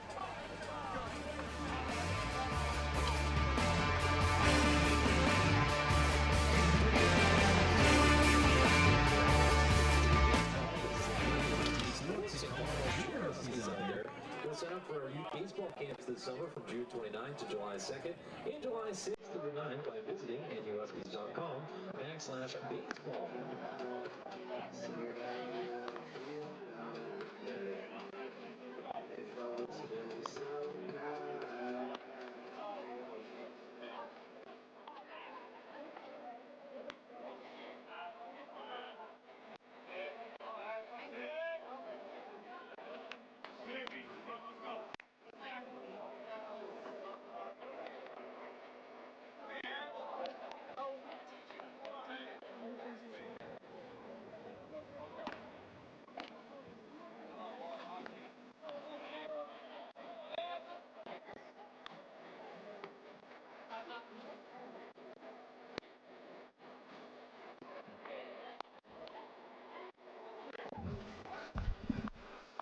Northeastern has busted out the long ball today on a day where it's tough to hit home runs and a tough guy to hit them against. Michael Worley on the mound surrendered 3 of them. First one to A.J. Ashatino, 2-run job in the 3rd. Then in the 4th, it was the heavy hitters for the Huskies. First, it was Harrison Feinberg, his 15th of the season. Then Ryan Garrity getting in on the act with his 3rd home run.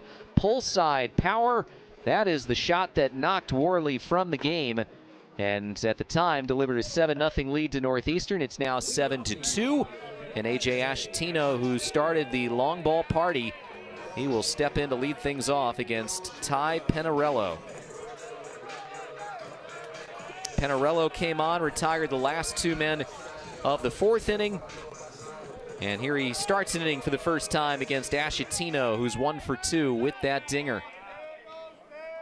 The home run was Ashatino's 4th of the season, and a breaking ball misses. His first college hit was a home run. That was a home run at LSU.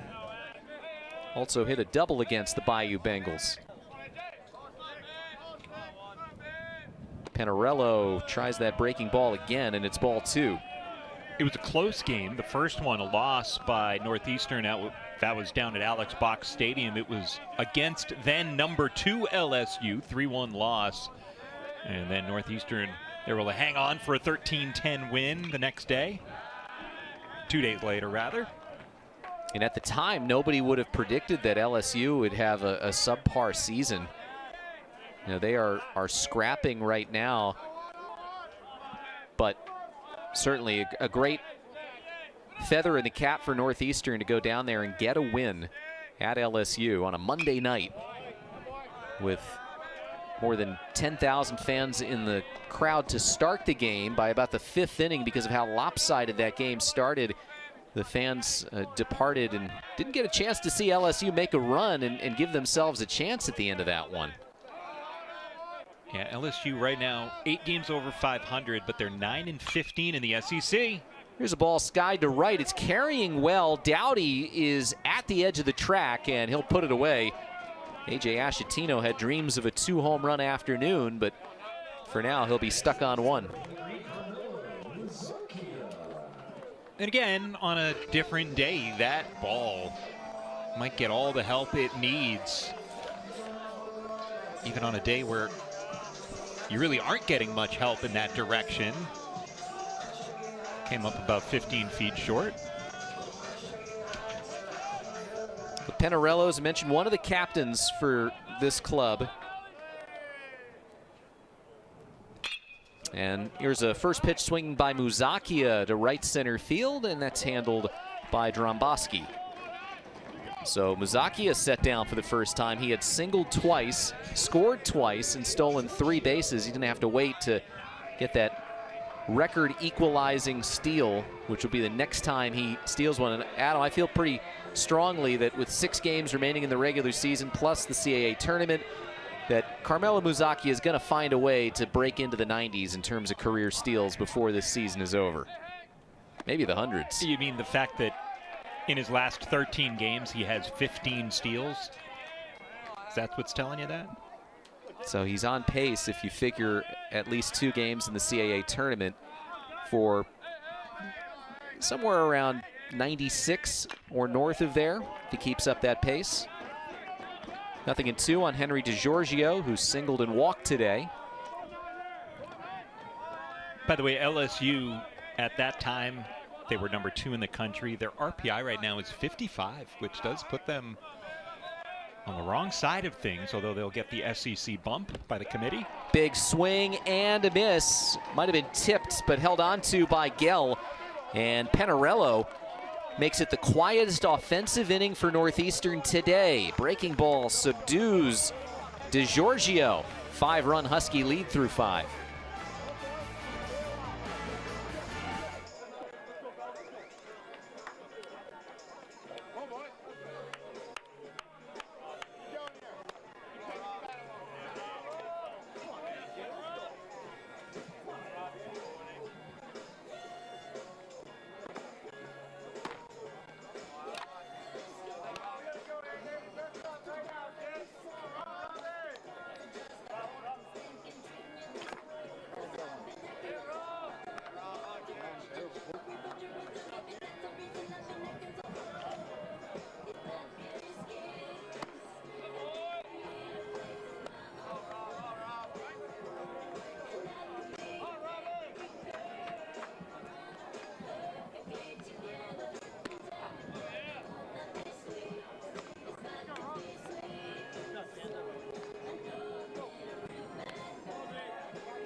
There you see Jim Martin, the Norwood, Massachusetts native, who is in his first season as head coach of the Stony Brook program. He previously was head coach at Merrimack College back when they were still Division II last decade. That he had been an assistant on the Stony Brook staff since 2017, picked very quickly as the successor for Matt Senk, who won 970 games, but Jim Martin was an All-Big East player as a third baseman at St. John's. He played baseball and hockey at Norwood High School. He's got a lot of friends and family on hand here today and will be all weekend long. It's a great homecoming for him after he had a great homecoming on Tuesday when they played at St. John's and came away with a 7-4 win. Yeah, and it was a homecoming because he acknowledges how much he owes to former St. John's head coach Blankmeyer, and what that meant at the time of being able to make NCAA regionals with St. John's being a powerhouse in the Northeast. Mike Villani, second pitch swinging, singles into center, and slowly but surely Stony Brook building some offensive momentum Base hit number 8. Jim Martin's going to love to see that. Head down, barrel on the ball, nice and easy. And the best part of the homecoming for Stony Brook and for Martin was he got to bring his 9-year-old son with him to the game and take the bus ride down. And before the game, third base is where he was an all-conference player, and he got to hit ground balls to his son standing on that spot on the field, 20 years later after he patrolled third base for so long for St. John's. So it was just really special, full circle moment to bring your son, and not only that, but get out of there with a win. Well, Mike Lavin does not want to see the momentum build for Stony Brook. He's going to the bullpen here with his team up by 5 as Robbie O'Connor lasts one batter into the 6th. Gets applause, back to the dugout, and we've got a pitching change here at Friedman Diamond.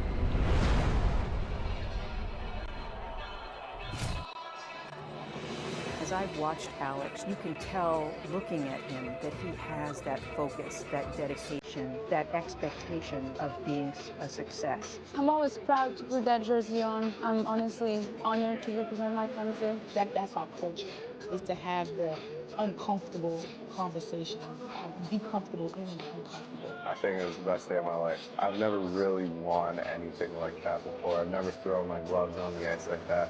She is brave, confident, a role model for everyone. When Rafael Devers got over to third, it's kind of just awesome. I've been watching him for years now, and he's one of my favorite players. I'm sure there was a day Kat thought, I'm never going to be able to play soccer again. For me, this is just a really good fit. My family is from this area. My wife's family's from this area. And Northeastern's never given me a reason why I would look anywhere else.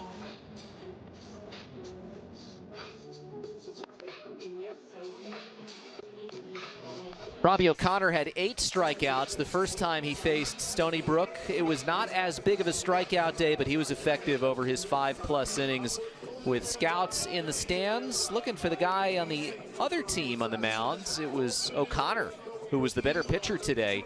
3 strikeouts over his 5+ innings. He's responsible for a man at first base, but so far 2 runs on 8 hits. No walks and a hit batter, and he clears the decks for Andrew Rogovic. Yeah, O'Connor exits in line for an 8-1 record with a 5-run lead, handing it off to Rogovic in the bullpen. And for Rogovic, the strikeout numbers uber impressive. The walk numbers are something that he would love to dial back just a little bit. He's 3rd on the team in strikeouts, despite throwing just 28 2/3. He is the most used pitcher on Northeastern. This is his 17th appearance. And he's a fireballer. Delivers strike 1 to Matthew Jackson, who's 0 for 2 with a ground out and a strikeout. He began the year as a starter, but out of the pen, he's been able to see that velocity tick up. He's 94 to 96 with the fastball.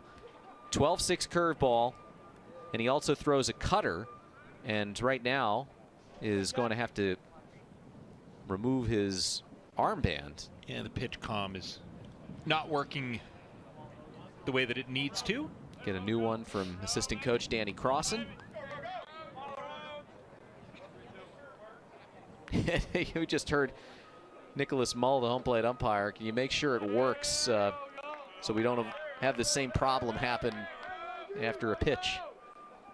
Did you power it off and power it back on? Did you blow into it? Yeah. Maybe whack it a couple of times. That's everything a Reader's Digest consumer would be asking.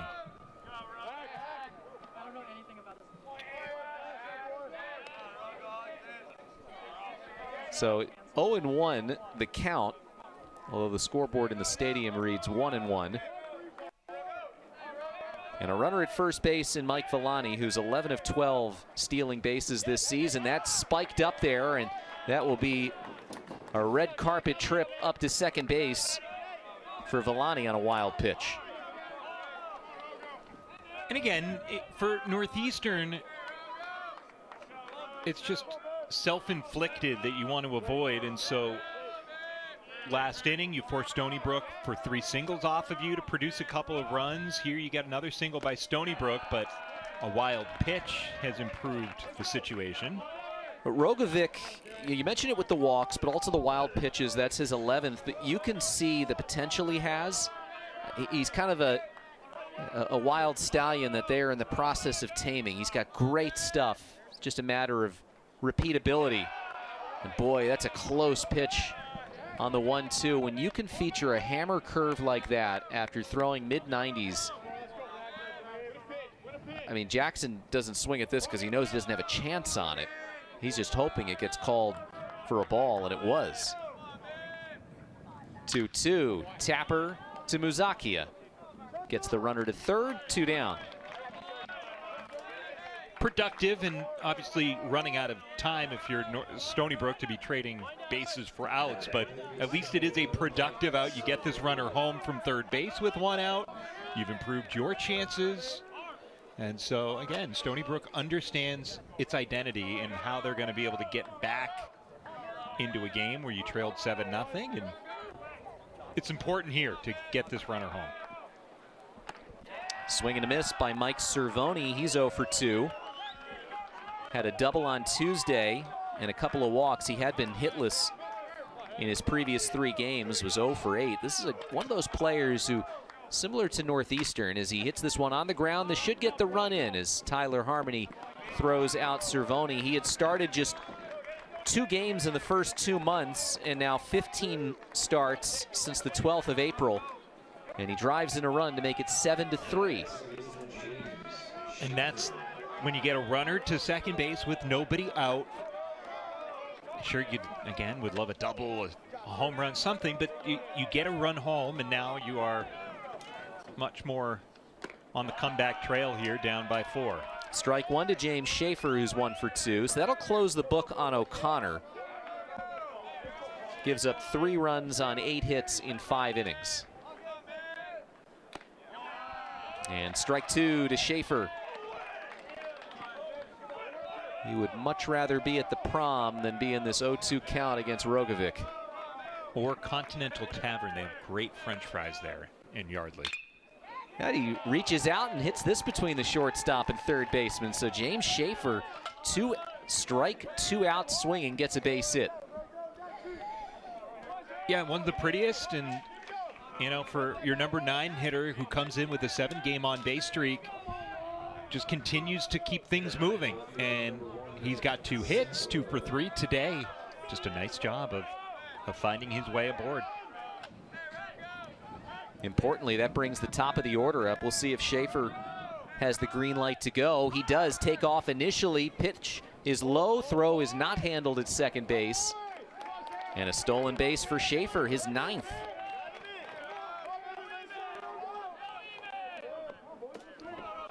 Now, this is what Stony Brook has to do to win games. And what you have to do when you fall behind 7-0, you have to scratch and claw your way back and then get good pitching on the other side. Ball poked right side. Muzakia into a dive, throws, gets him. Another gem from Muzakia. He's done it on the base paths. This time he does it at second base. Cuts off another run from scoring. The Seawolves do get another. They've cut the gap to 7-3 through 5.5.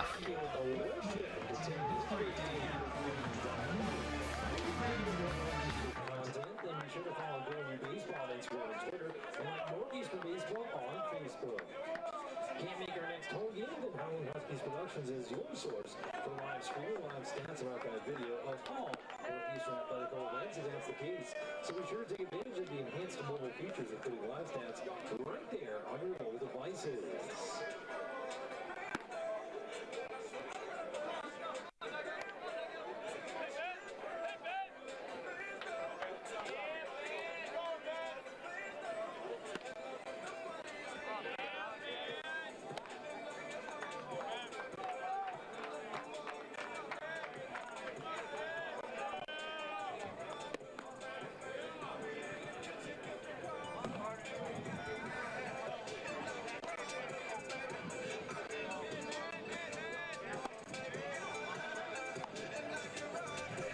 Mike Glavin jogging to his customary position at third base coach. He is a 5-time CAA Coach of the Year in 12 seasons. He was an assistant coach prior to becoming the head coach, and of course was a tremendous player at Northeastern back in the 90s. Draft pick of the Cleveland Indians at the time, and got a cup of coffee in the big leagues where he was teammates with his brother Tom Glavin back in the New York Mets.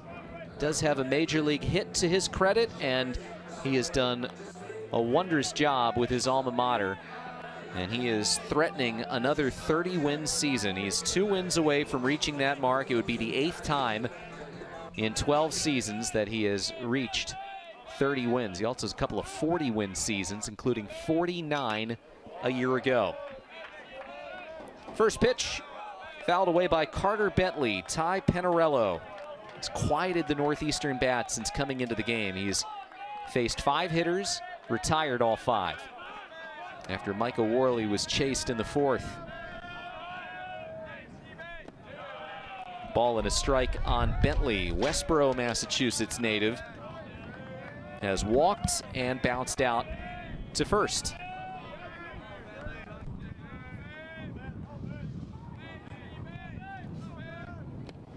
Breaking ball peels down and away. Yeah, these are critical games as far as the conference standings. We talked about at the top of the game. The Huskies are in the driver's seat in the CAA North. CAA broken down into 2 divisions this season as the count goes to 3-1 on Bentley. A win here today, coupled with Monmouth's earlier loss, would put Northeastern 2 games clear of Monmouth, who is in the process of playing the 2nd game of a doubleheader. A win also will clinch a spot in the tournament for the Huskies, because they could not be caught by the teams that are outside of the top 2 in the North Division. But there's a couple of things that you're looking at. It's not just to get in, but it's trying to get one of those top 2 seeds so you can avoid having to play on that first day. Yeah, I mean, that's the bottom line. Payoff pitch is punched through the right side, and Carter Bentley, playing for the first time in about 3.5 weeks, gets aboard with a base hit. Which hasn't been a thing against Penarello, so he'd gone 5 up, 5 down, and now you've got the leadoff single in the bottom of the 6th after the last 3 runs of this game had been scored by Stony Brook, and so Northeastern, not that you took your foot off the gas up 7-0, but they'd love to put their foot back on it here in the bottom of the 6th. Top of the order, Tyler Harmony has been aboard twice today. Takes ball 1. So Northeastern's in a much more envious position than, say, Stony Brook, which is a team that's currently in 3rd place. It is unlikely that they're going to catch Monmouth. Not impossible, but unlikely that they would catch Monmouth for one of those top 2 spots. And so what they have to be concerned with, as Bentley is safe at first, is the RPI game. And this factors in with both divisions, because the next 2, the last 2 spots, go to the teams in each division. Could come from the North, could both come from the South. But it is the team with the best RPI at the end of the regular season, those next 2 teams that didn't finish in the top 2 spots. And we showed it to you at the top of the broadcast, but just to spell it out for you, entering the day, Stony Brook's RPI was 163, Hofstra 157, and then on the other side of the bracket, Charleston 167. Those are the 3 teams that are most likely going to be competing for those last 2 spots.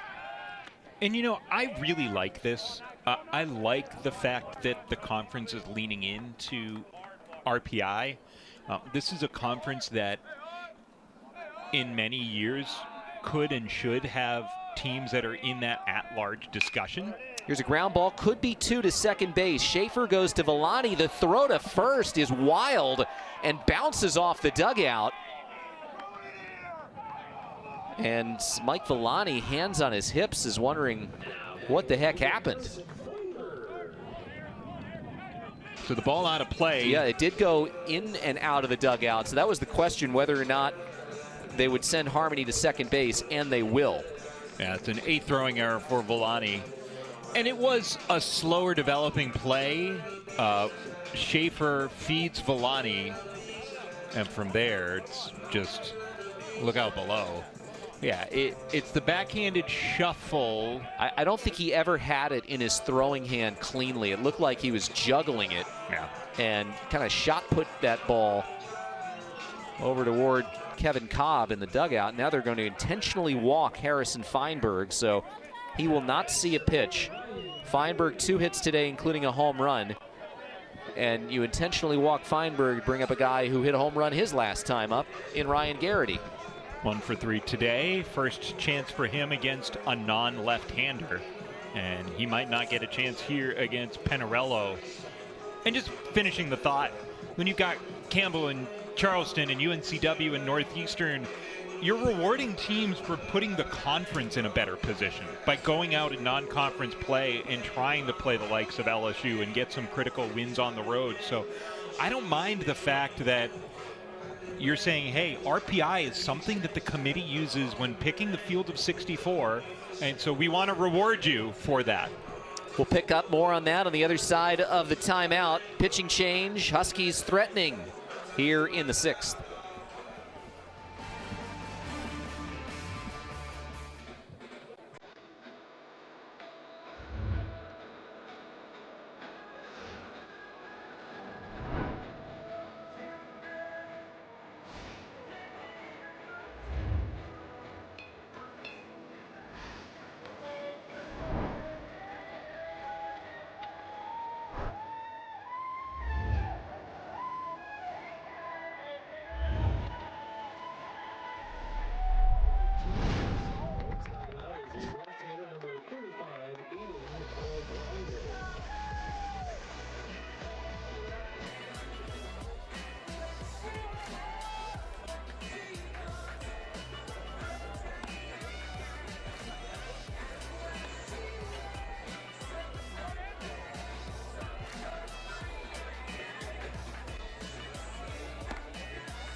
Left-hander Aiden Colagrande is the pitcher coming in for Stony Brook.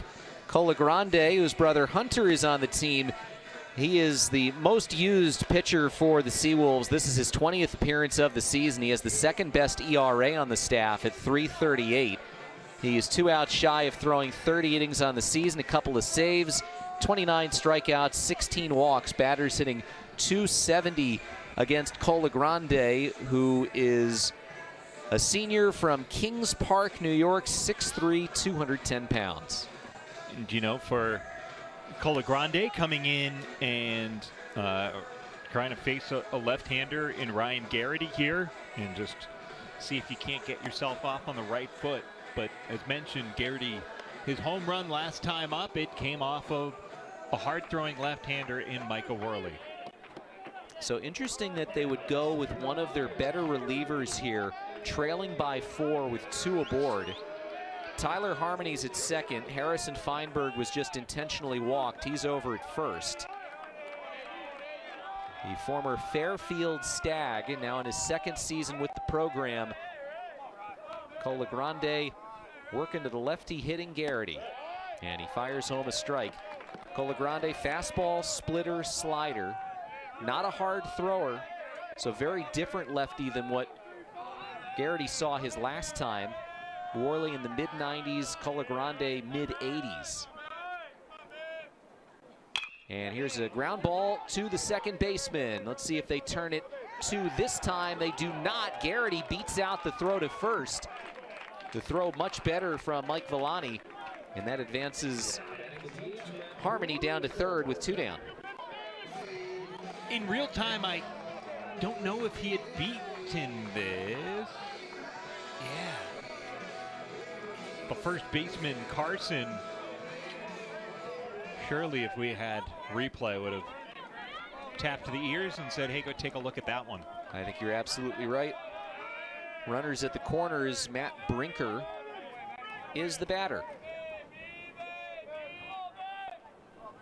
Brinker's second best RBI man on the Huskies this season. Northeastern could use a little momentum back on their side after Stony Brook has scored the last 3 runs. Panarello still responsible for both of the men on base. Even though Garrity reaches against Colagrande, if he scored, his run would be charged to Panarello.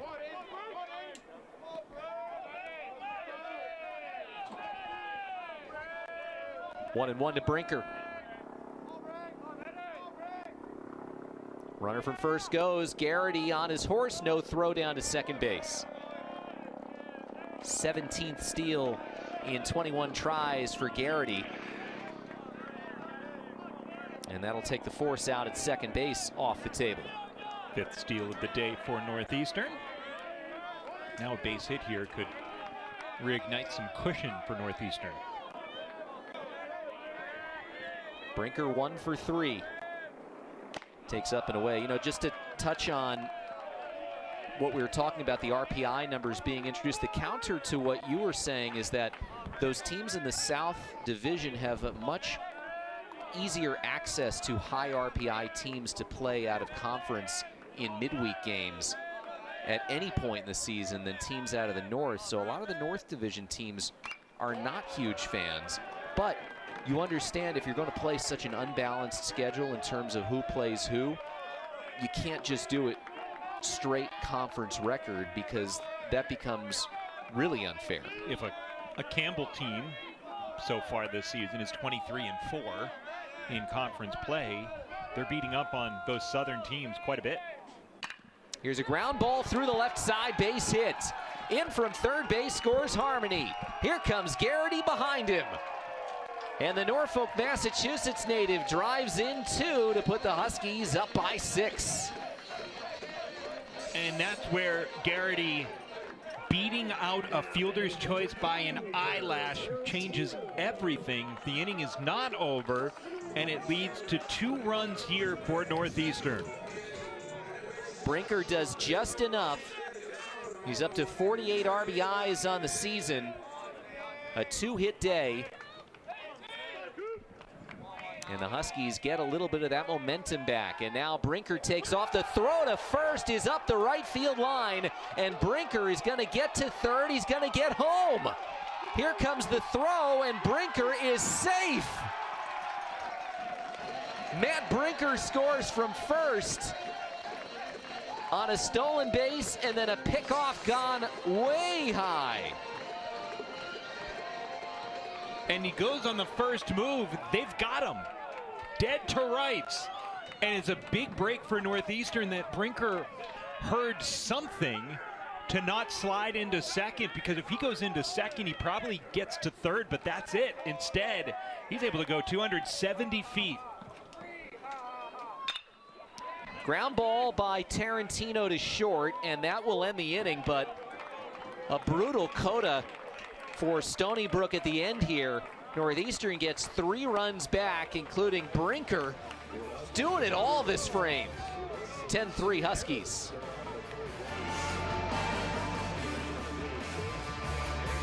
Gets intensely walked. Ryan Garrity makes him pay, beats out that single there at first, steals the base and scores. And that Matt Brinker scoring Garrity and Harmony on that 2 RBI single. For Brinker, that's RBI 47 and 48 of his season. 10-3 Huskies, top of the 7th inning.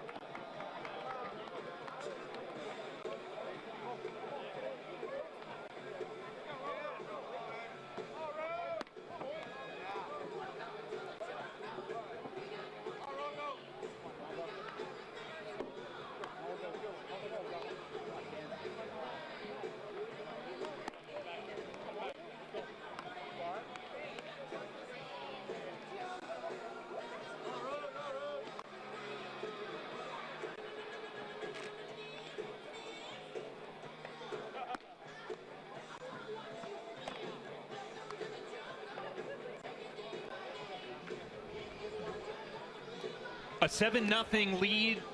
Well, now a 10-3 lead after a 3-spot for Northeastern. They get it all back. And for Stony Brook, they've got 9 offensive outs left to work with as numbers 2, 3, and 4 are due up.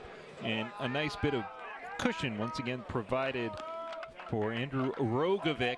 And there's a look at Chance Doughty, who has really flipped his season on its head. Not even over the last month, he's raised his season average almost 100 points. It's been an incredible run after a very slow start. He had a terrific season last year and slow start this year. They actually took him out of the lineup because he just needed to work through some things, and reinserted him, had a big game off the bench, and boom, turned his season around. And boom is what he's provided Stony Brook. Uncomfortable swing and a miss by Nicholas Dromboski, who comes in having 4 straight multi-hit games. 1 for 3 today with a run scored, a stolen base. Misses a little wide.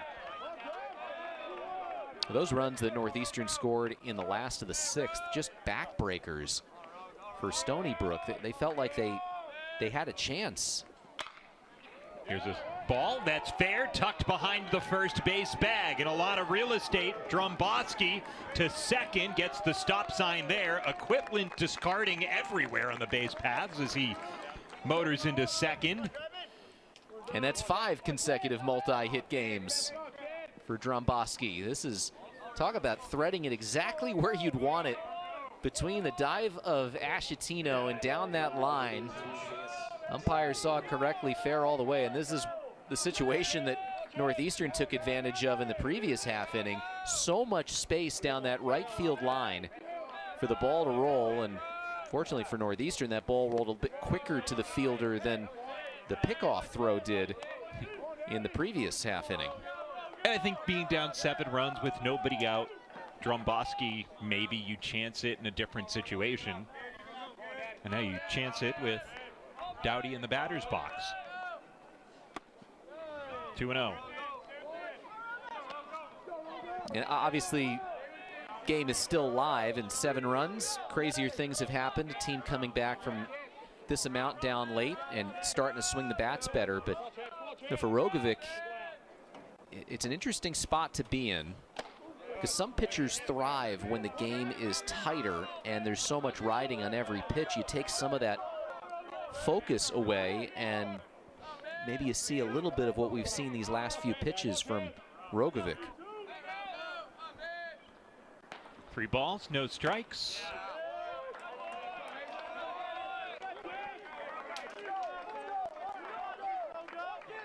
Doughty began his career at Edmonds Community College, and the numbers really weren't good out there, and yet he wound his way the next year to Stony Brook and had a great year last year.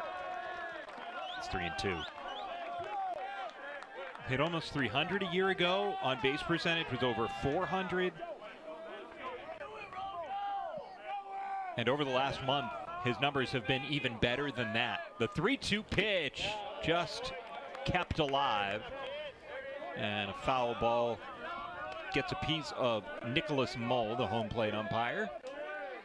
Edmonds, Washington is where the host of Jeopardy, Ken Jennings, was born, but he did not go to Edmonds Community College. 3-2 breaking ball is called strike 3. A hammer curve gets Doughty looking. This is what we're talking about, it being unfair after you see these BBs come in from Rogovic. To drop that pitch, it just makes you so uncomfortable. You grimace, you tip your helmet to the pitcher and say, you got me here. And you see the flashes through some of the wildness from Rogovic. And boy, if he's able to do a little bit more like he's done these last 2 pitches throughout his Northeastern career, my goodness, Mike Lavin and Kevin Cobb have another weapon on that mound. At this stage of the season, coaches just want to see guys they can trust. At certain points of the year, it's about stuff. It's about building up and getting there. And you need to be there by now in order to get these opportunities down the stretch. And that's the one unanswered question right now for Northeastern is who's going to be the guys out of the pen in those gotta-have-it situations. And I think that's a question that is not unique to Northeastern around the CAA. Seeing a lot of wild scores from one game to the next, and it has to do with really inconsistencies when it comes to bullpens, and that's college baseball for you. Yeah.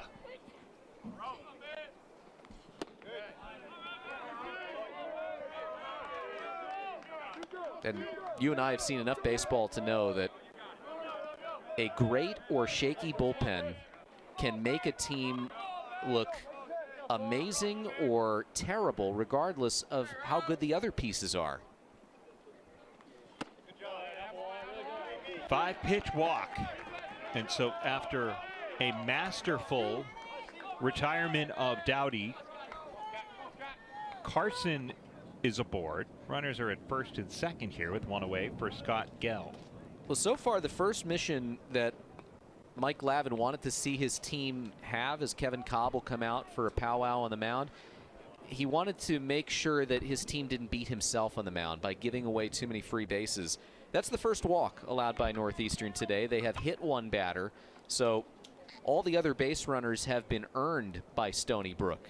As we try and see our way through that somewhat translucent covering that masks who is warming up in the bullpen for Northeastern. The thought is that it's Andrew Wirtz who could be readying himself.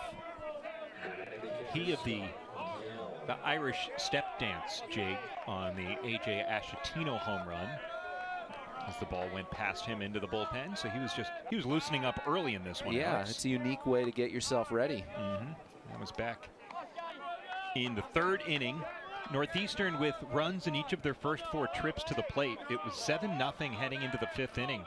And that was when Stony Brook put 2 on the board in the 5th, a run in the 6th. But a 3-spot last inning in this game is back in control of the Northeastern Huskies. And Rogovic just nibbles down and away for ball 1. But you make a mistake here. Wind has died down. All of a sudden this game comes back into reach for Stony Brook. Chop to the left side. Harmony doesn't apply the tag. They say he's out of the base path. And the double play is recorded. The inning is over.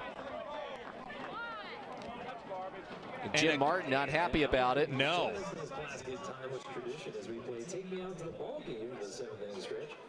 And you see a little bit of denial there by Dromboski, trying to say, I didn't run out of the base path. Let's take a look.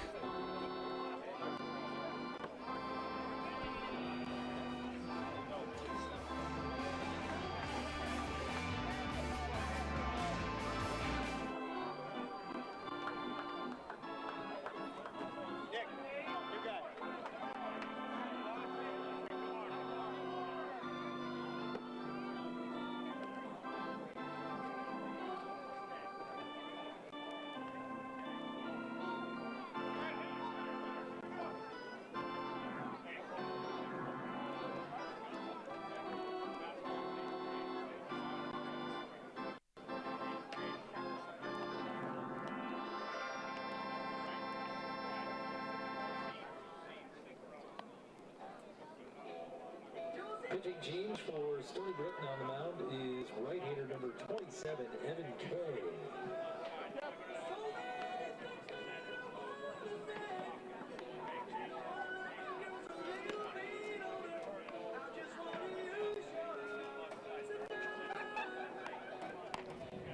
First and second with 1 out, and the ball is hit to third base, Alex. And ruled out of the base path, Dromboski. Let's see. I don't like that call. Me neither. I don't think he takes more than half a step to the right. He really was a stutter step, and I wouldn't say he left his line to the point where you'd say he was out of the base path. Obviously, he's trying to avoid the tag, but to me, that looked like an umpire looking for something that wasn't there, and unfortunately, it comes back to bite Stony Brook, and a double play. Fortunate for Northeastern, and new man on the mound, Evan Kay, is on and placing Colagrande, which should keep him available for later in this series after only facing 3 batters. The inning is A.J. Ashatino, Carmelo Muzacchia, and Henry DiGiorgio. And, you know, for Northeastern, they've been able to create offense all sorts of ways, including on the base paths. You tell me.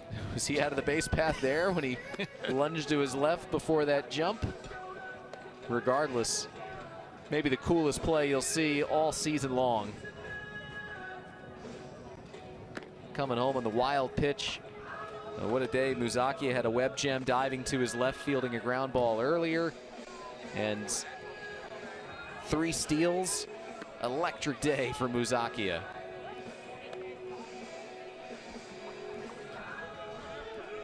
That's a chagrined Nicholas Dromboski, who has a multi-hit day. He, Chance Doughty, 2 hits apiece. Chris Carson has reached twice. So has Nick Zamperone and James Schaefer. So it's been base runners aplenty for Stony Brook. Only 3 runs to show for it. While Northeastern been able to capitalize as needed, and they'll look to do so more against this bullpen arm. First pitch coming up to Ashatino. Way out in front. Mentioned Carmelo Muzacchia. He's on deck with 35 steals on the season. Harrison Feinberg has 38. Both of those guys are top 10 in the country in total stolen bases. They are nowhere close to the nation's leader. UT Martin. It's TJ Grimes, who has 57 steals in 48 games. Wow. And, you know, you think, okay, it's a guy in maybe a lesser competitive conference, so if you're more talented, sometimes you're able to rise to the top. But the reality is, he's also got 8 homers, 17 doubles. He's not just walking and singling you to death. This is a guy that's slugging 600 in the OVC and has 57 steals. I mean, the number of steals, that's indicative of getting on base. And even if he is just singling and walking, to turn those singles and walks into an extra base is really impressive. Outs recorded. Held cleanly by Gell. Ashatino retired on a pitch down and away. Yeah, just buries a changeup on him, and down in the count. Ashatino trying to protect the plate. It just falls off the plate. Good looking pitch there from Evan Kay. Great start to his afternoon. 2 hits for Carmelo Muzacchia.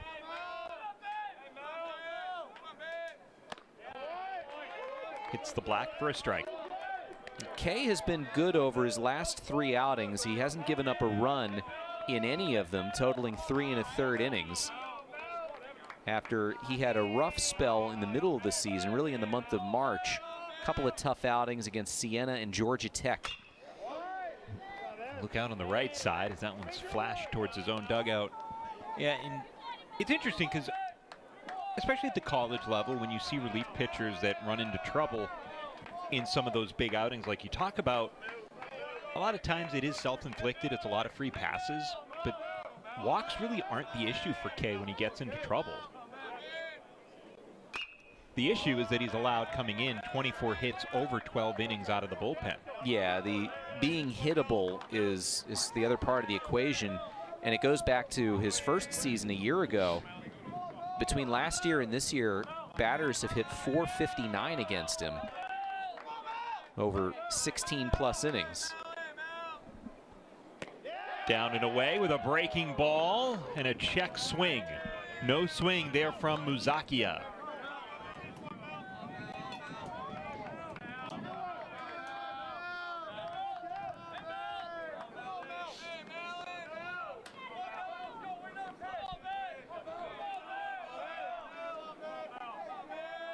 1-2. Third base, Cervoni. 2 up, 2 down here in the 7th. It brings up Henry DiGiorgio. Well, everybody except for Cooper Tarantino has gotten in on the action today for Northeastern. Tarantino, the only Husky who has not reached base nor had a base hit. Right. But obviously he's guided O'Connor and Rogovic through things from behind the plate, so he's contributed, just not necessarily with the bat. Tarantino hitting better than 260 on the season, but 0 for 4 with a couple of strikeouts today. DiGiorgio, an infield single, a walk, a stolen base. A hard hit ball to right field. Dowdy, a couple staggered steps. And a 1-2-3 inning turned in by Kay out of the bullpen. We're on to the 8th inning in Brookline.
We got 5 games left after this one in the North Division standings. Monmouth and Hofstra have already played one today. There's a look at the standings, and that is updated with Hofstra's win over Monmouth. The RPI column is not, but the conference numbers and the overall numbers are.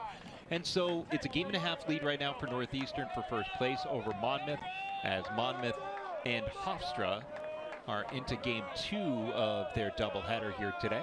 Now batting, number 16, Mike Volani. And you see at the bottom, top 5, Monmouth getting a home run from Chris Walsh after Hofstra took a 2-0 lead, 2 in the 4th inning, and now a run in the 5th inning for Monmouth as they want an answer in a doubleheader split on a Friday in CAA play. Northeastern would be hoping that Hofstra wins. Stony Brook would be hoping that Monmouth wins. So different rooting interests for these clubs. Chopped to second base by Volani. He did some census work digging up Chris Walsh. Northeastern's got a Chris Walsh. Monmouth with a Chris Walsh. It's a common name. Well, I don't have the numbers right in front of me, but obviously Walsh is not necessarily a rare last name. But what was interesting was that the name Christopher, really popular in the 80s, not quite as popular for babies these days. There were something like 50,000 or 25 to 50,000 Christophers in the mid-80s, peaking in 1984, and only about 5,000 a couple of years ago, the most recent data. So, you know, names kind of come in waves, and just so happens we have 2 Chris Walshes playing in the same college baseball conference. And they grounded to one another when Monmouth was playing here, and it was pretty fun to see them get involved. 2 balls and a strike on Matthew Jackson. And the census data on Matthew. Okay, no, I think it's still a pretty popular one. Yeah, I would think so. Sandwiched between a couple of Mikes. So it's Mike Volani ground out, Matthew Jackson and Mike Cervoni here in the top of the 8th inning. A 7-run lead that at one point had dipped down to a 4-run lead, but then Northeastern with a 3 spot in the bottom of the 6th inning.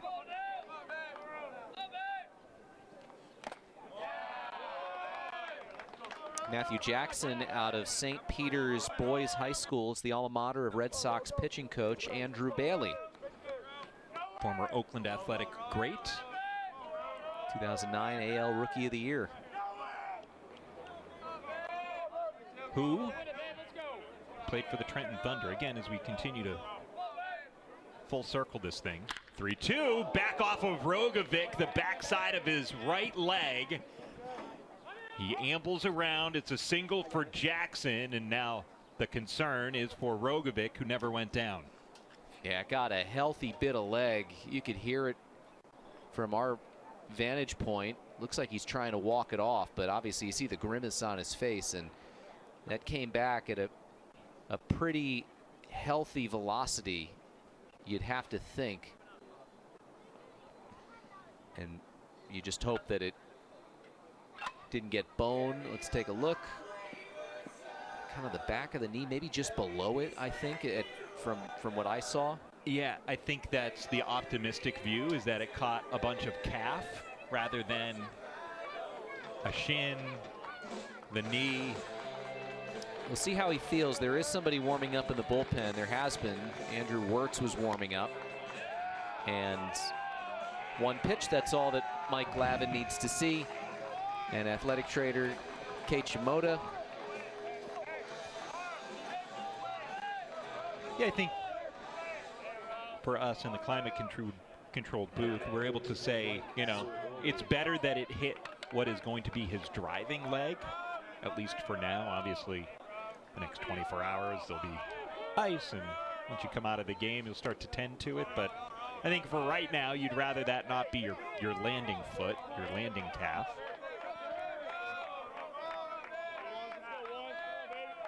This will likely be Rogovic's only appearance of the series, so they kind of want to ride him as long as he can give them. You'd think that maybe, okay, he's thrown a couple of innings, maybe get him out of here, pave the way for somebody else to come in, but there's a plan for these guys when they get into situations like this, and there's a lot of games coming up here. Northeastern obviously is the rest of this series, but then they play a game on Tuesday night at the University of Connecticut, and then the next series for both of these teams, because it's the final series of the regular season, the series begins on Thursday, so everybody kind of working off short rest, and then you've got the conference tournament, which could begin as early as Wednesday for some of these teams. Yeah, and that's where the balance that you want to strike on a Friday is, you know what you have coming up. Robbie O'Connor was able to give you 5+ innings. Now Rogovic has gone 2 1/3. And so it is a balance between making sure you've got arms ready for Tuesday versus what if you run into trouble Saturday, Sunday here against Stony Brook. It's a delicate dance.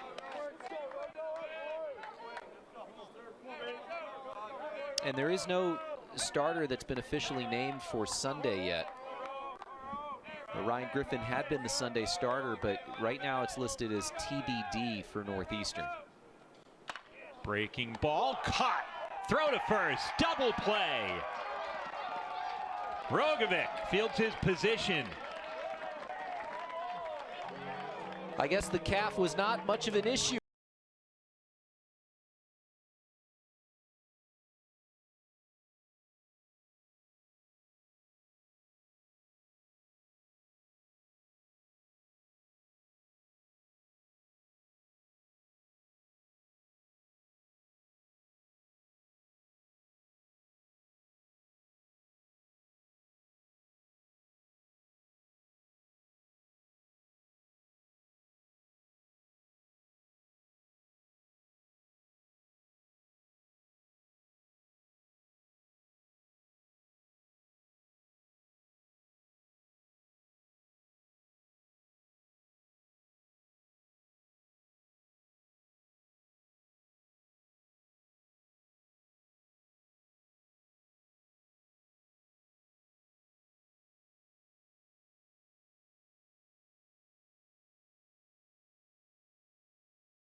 song in the country for a good long time.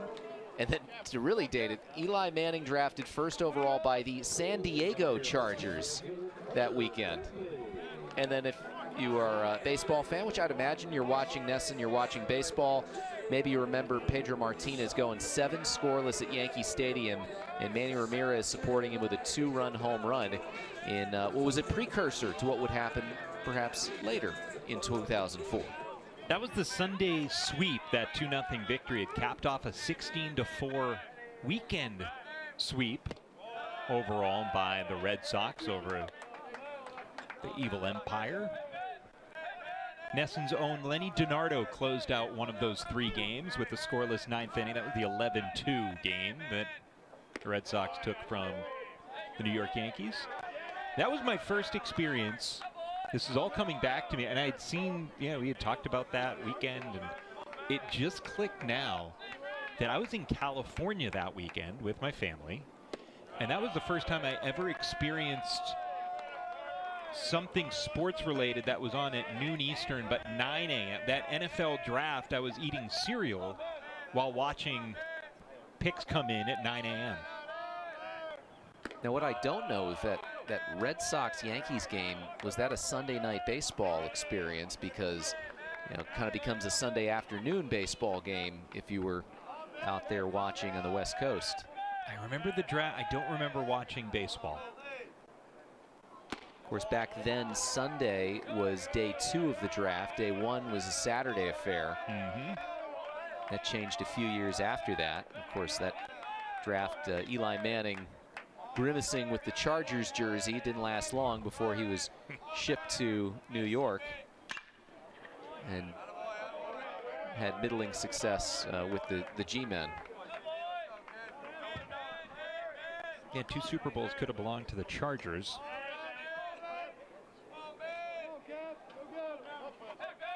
Well, some would argue they came out with the better quarterback in Phillip Rivers, despite not winning the Super Bowls. Active quarterback, Phillip Rivers. Throw across in time. That's maybe the more wild part, is that, the guy who Eli Manning was drafted for started a couple of games a couple of months ago. Yeah. So here's Tyler Harmony. 4 in a row retired out of the bullpen by Kay. And that's actually what Ty Panarello did. He retired the first 5 that he faced when he entered out of the bullpen in back of Micah Worley. A gaggle of scouts down below at the start of this one, taking in the impressive left-hander Worley, who actually was touched up for 9 hits and 7 runs. He recorded 10 outs and gave up 9 hits. Tyler Harmony sees the count even at a ball and a strike. Yeah, it wasn't Worley's day today. Once again, Northeastern able to get him out of the game on the early side, but this time it was because of the bats, not because of the wildness explicitly as it was the last time he faced the Huskies.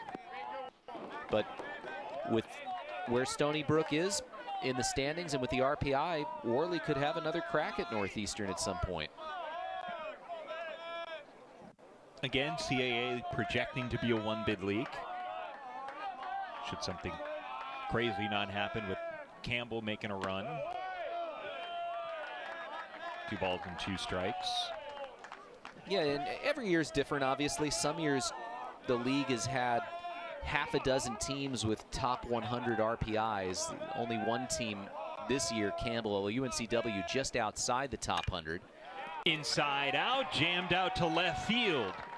A second hit for Harmony.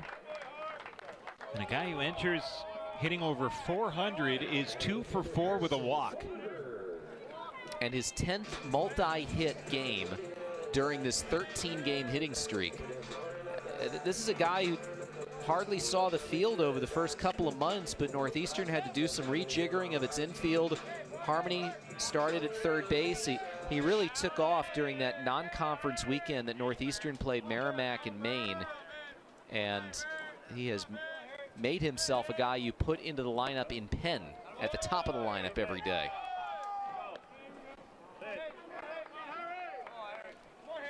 Harrison Feinberg was given the gentleman's pass. An intentional walk his last time up.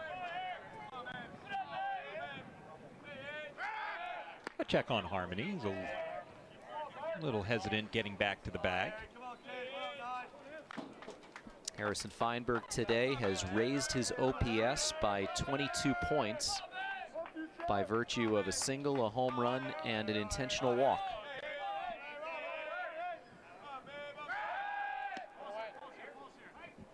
I mean, it's going to be a real conversation, obviously. He is going to be right up there as a potential Conference Player of the Year again. And kind of tough to ignore a guy who wins back-to-back Conference Player of the Year. Yeah. No matter the conference you play in, it's Division I, and it's certainly a very respectable Division I conference. And a guy who was a much ballyhooed recruit coming out of high school in Connecticut.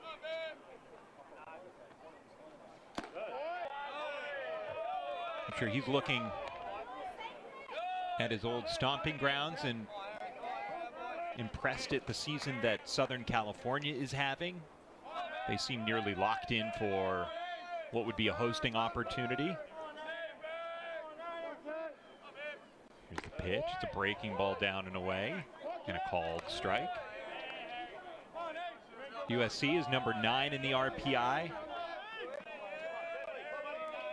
In the Big Ten, they're looking up at UCLA. Everybody in the country is looking up at the 44-4 UCLA Bruins. 2-2. Full count. Traditional Big Ten power. USC and UCLA? Yeah.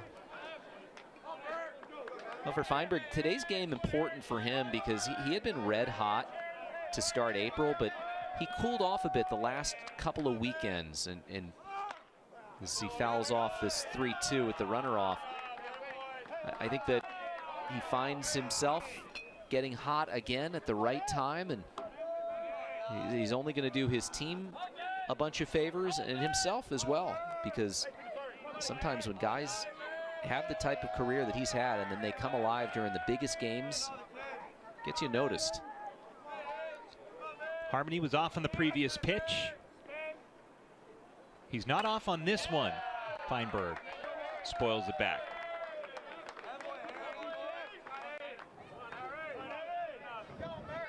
Yeah, elsewhere in the Northeast, Boston College representing at number 23 in the RPI. They're tremendous season. Looking to be a top 4 seed in the ACC conference tournament. Beanpot champions last month. 3-2. Towering pop-up. Backing out of play.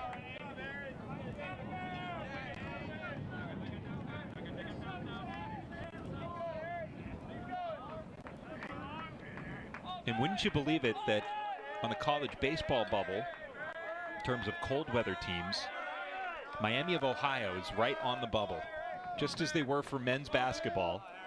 Not quite the same record.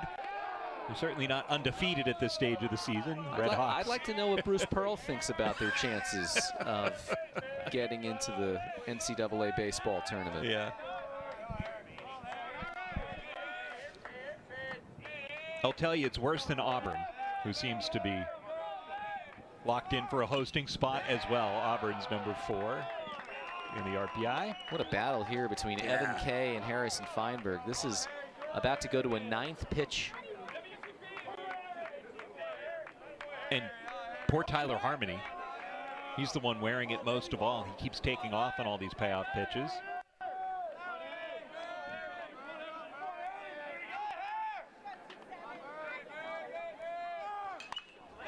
And he's about to head back for more wind sprints. But Kay not giving in. Feinberg spoiling pitch after pitch. You got a point, it's a bit of diminishing returns to keep sending Harmony, give him a pitch off. Let's see if Harmony takes off again. He does. It's a pop-up foul. So we are 10 pitches deep into this battle, and we have seen 5 consecutive foul balls.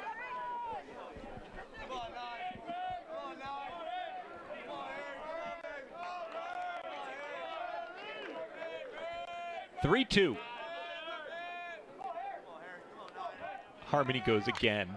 It's a pop-up. Shallow center. Dromboski charges, is not going to get there. Harmony betwixt and between, and he gets into second. That's a tough read for Harmony. If the catch is made, they might have been able to throw him out going back to first. He was in a tough spot, and a big bounce upon landing helps Northeastern. Well, the wind blowing furiously in from left center field, and you understand why Dromboski is playing deep with Feinberg's power, but he and Doughty, they don't get to the spot. I don't know if they saw it well. The clouds have moved in. It could obscure your sight of that baseball, and then good job by Harmony to get back on his horse. And now it's Ryan Garrity. And by the way, for Northeastern, 3 runs here in the bottom of the 8th inning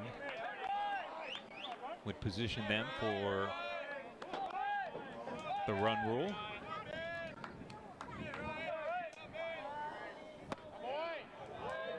Potentially one swing of the bat here from a guy who has hit a home run today in Ryan Garrity.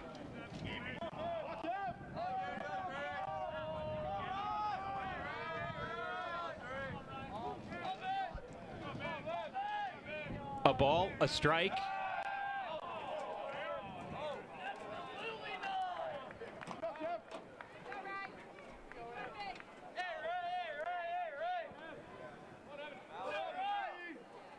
Michael Evans said this was going to be a tough first game of this series with the conditions, with the pitcher on the other side. Jam to right field. Doughty makes the catch. A tag by Harmony. And without a play, he slides up to third base. And Northeastern, you know, they wore out Worley. You know, you thought, as we take a look at the catch here by Doughty, I thought, and I think you probably thought the same, after the first 2 batters, you know, Feinberg was caught stealing, then there was 3 straight strikeouts going into the second inning. 4 in a row were set down by Worley, and it looked like, okay, he righted himself. You're lucky you got to him early, because it doesn't look like he's going to give up much the rest of the way, but it fell apart with the Muzakia base hit. A couple of soft hits against Worley. It seemed to throw the left-hander off, and he never could get that confidence back. And the repeatability with his mechanics, he was, you know, not having the same command. Hammered out to left field on a rope. 1 hops off the wall. Feinberg was off on the pitch. He turns third and comes home. A double by Matt Brinker plates a pair. And Northeastern enjoying its largest lead of the afternoon. 2 more ribbies for Matt Brinker. 4 on the day, 50 on the season. You said it, he destroyed this ball. Just didn't have enough elevation to get it out of here. Up against the fence in front of the bullpen, and now he would represent the game-ending run 2 bases from home. With Cooper Tarantino 0 for 4 today, the only Husky yet to get in on the act. It's called strike. So he would feel it would be apropos if he got a base hit to send everybody home without going to the 9th.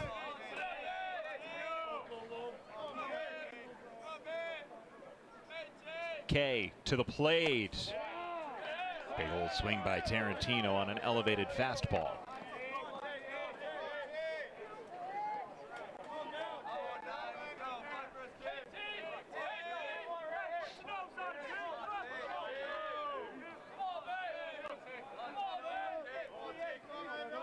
Nothing and 2 from K. Squirts through Gell, but not quite far enough for Brinker to try and advance. Might have been helped out hitting the home plate umpire, Nicholas Mull, who's trying to avoid that baseball. But that's one where you take off immediately or you don't take off. Probably the right call by Brinker. 1 and 2. Just tipped foul.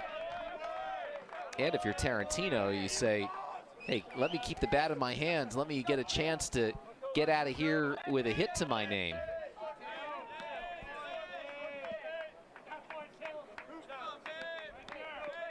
Back-to-back games with the hit coming in for the Sudbury native.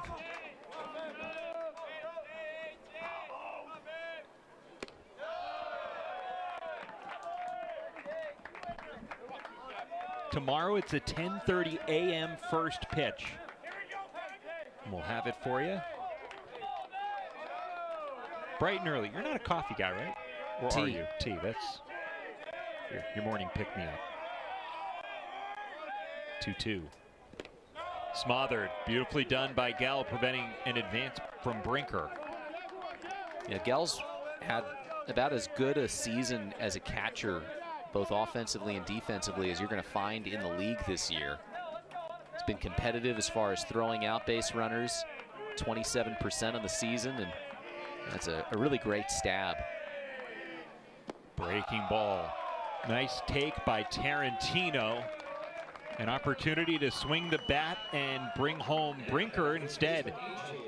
He was down 0-2 and works a walk. Yeah, really nice plate appearance by Tarantino. Doesn't get the hit, but does manage to get on base. That means everybody on Northeastern got aboard safely today. And A.J. Ashatino, who really started to pour it on against Micah Worley, now he's got the chance to end it.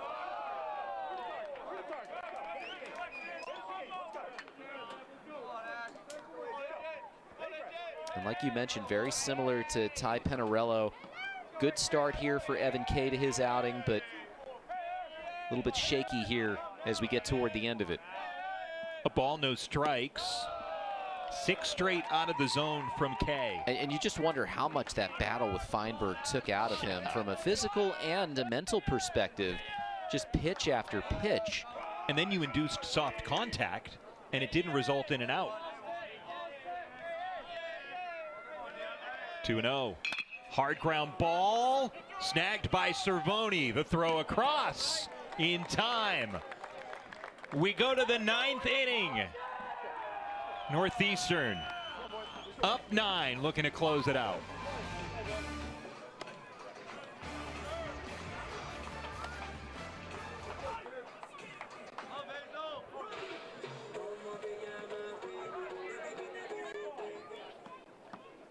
Pitching change for Northeastern. Now the mound will be right in number 28, Andrew Basil.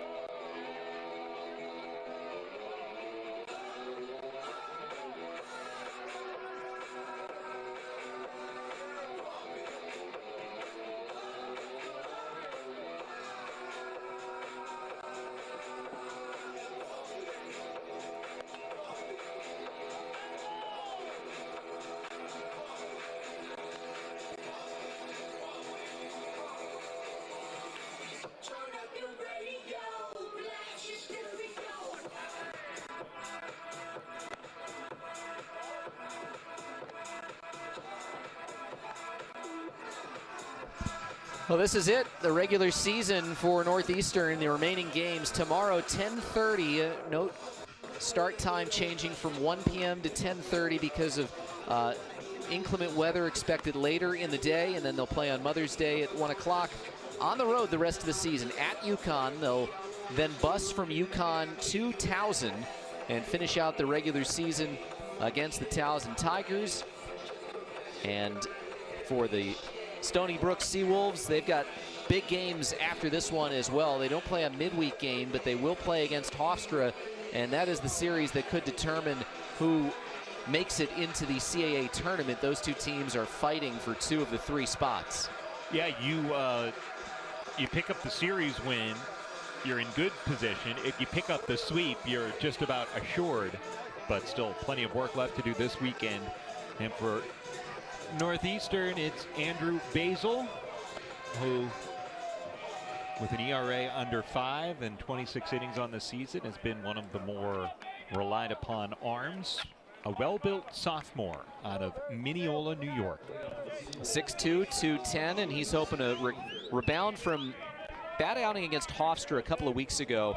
Did not retire a batter. He gave up 5 runs on 3 hits and 2 walks through just 16 pitches and did not get an out.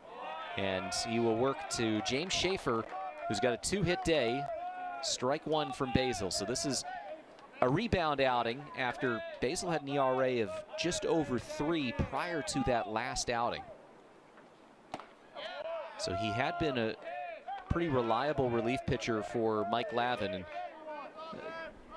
it's tough to put much stock into relief pitcher ERAs in college baseball given the lack of regular work they get. Here's a ground ball headed up the middle to Giorgio. On the move, one away. So one batter, one out. Schaefer 2 for 4 today, and it's up to the top of the order to Zamperone and Dombrowski. Well, tomorrow's... just a couple of guys that have hits in 4 of 8 at-bats today. So the top of the order, which we highlighted at the top of this broadcast, Alex, has done its job, and yet only 3 runs so far for Stony Brook. Just haven't been able to sustain innings. Here's a ball blasted into left center and drops down for a base hit. So Zamperone, his 3rd hit of the day. That's going to up that batting average. It came into the day at 359. And with that single, it's going to be close to 370. So he's aboard for Dombrowski. 366. The average ticks up to. 2 hits today for Dombrowski. Takes outside. See if Zamperone is going to attempt to second base. He's not being held on. So assuming no throw, if he does take off, it would be defensive indifference. And he takes off, and that looked pretty indifferent to me. Up 9, I would assume. That's what they'll get credit for.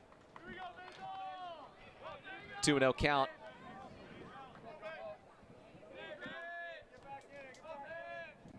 Basil just a sophomore.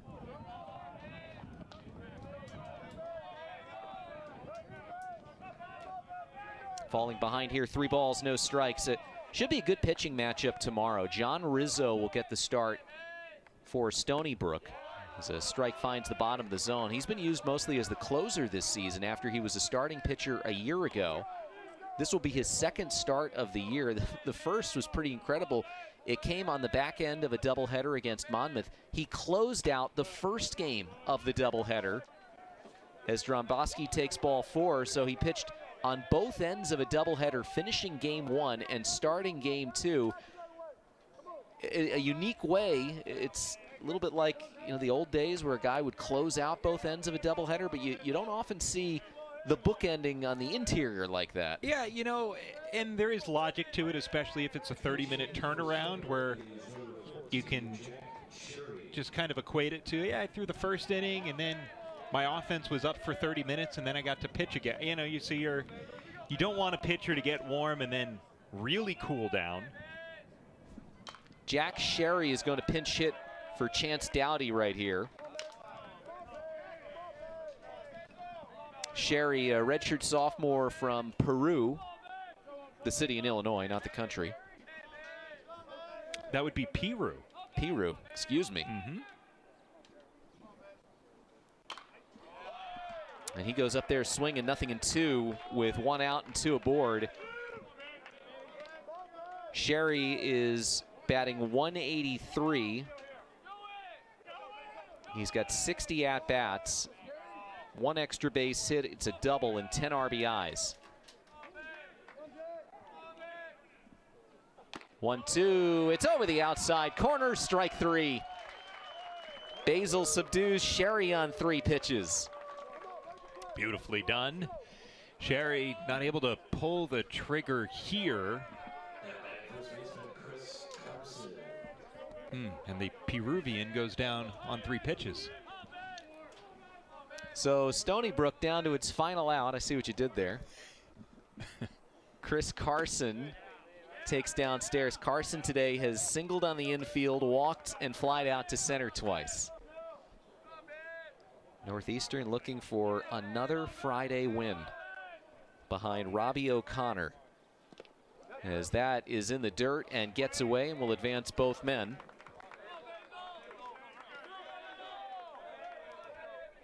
Imagine that'll be a wild pitch charged to Basil. 2-0 on Carson. The Huskies have staked O'Connor to an outstanding record. If this finishes out, he'd be 8-1 on the season. And Northeastern's been so difficult to beat in these game ones. O'Connor's been a big reason for that, but also the Northeastern offense has typically shown up against the other team's best pitcher on a consistent series basis. Well, and that's the thing, is that, you know, in some ways you want your Friday starter to maybe have an ERA under 4.5, which coming into today O'Connor does not. But at the end of the day, if your Friday starter is 8-1, that's really what's important. Here's a ground ball served to second, and Carmelo Muzakia will throw on and retire Carson. And the Seawolves in game one of this 3-game weekend series, they capture this one by 9, 12-3.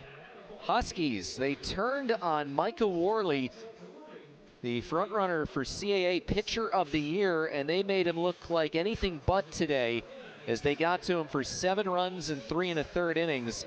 And Northeastern wins by 9. It's their 6th consecutive game one of a series victory, and it's their 29th win of the season.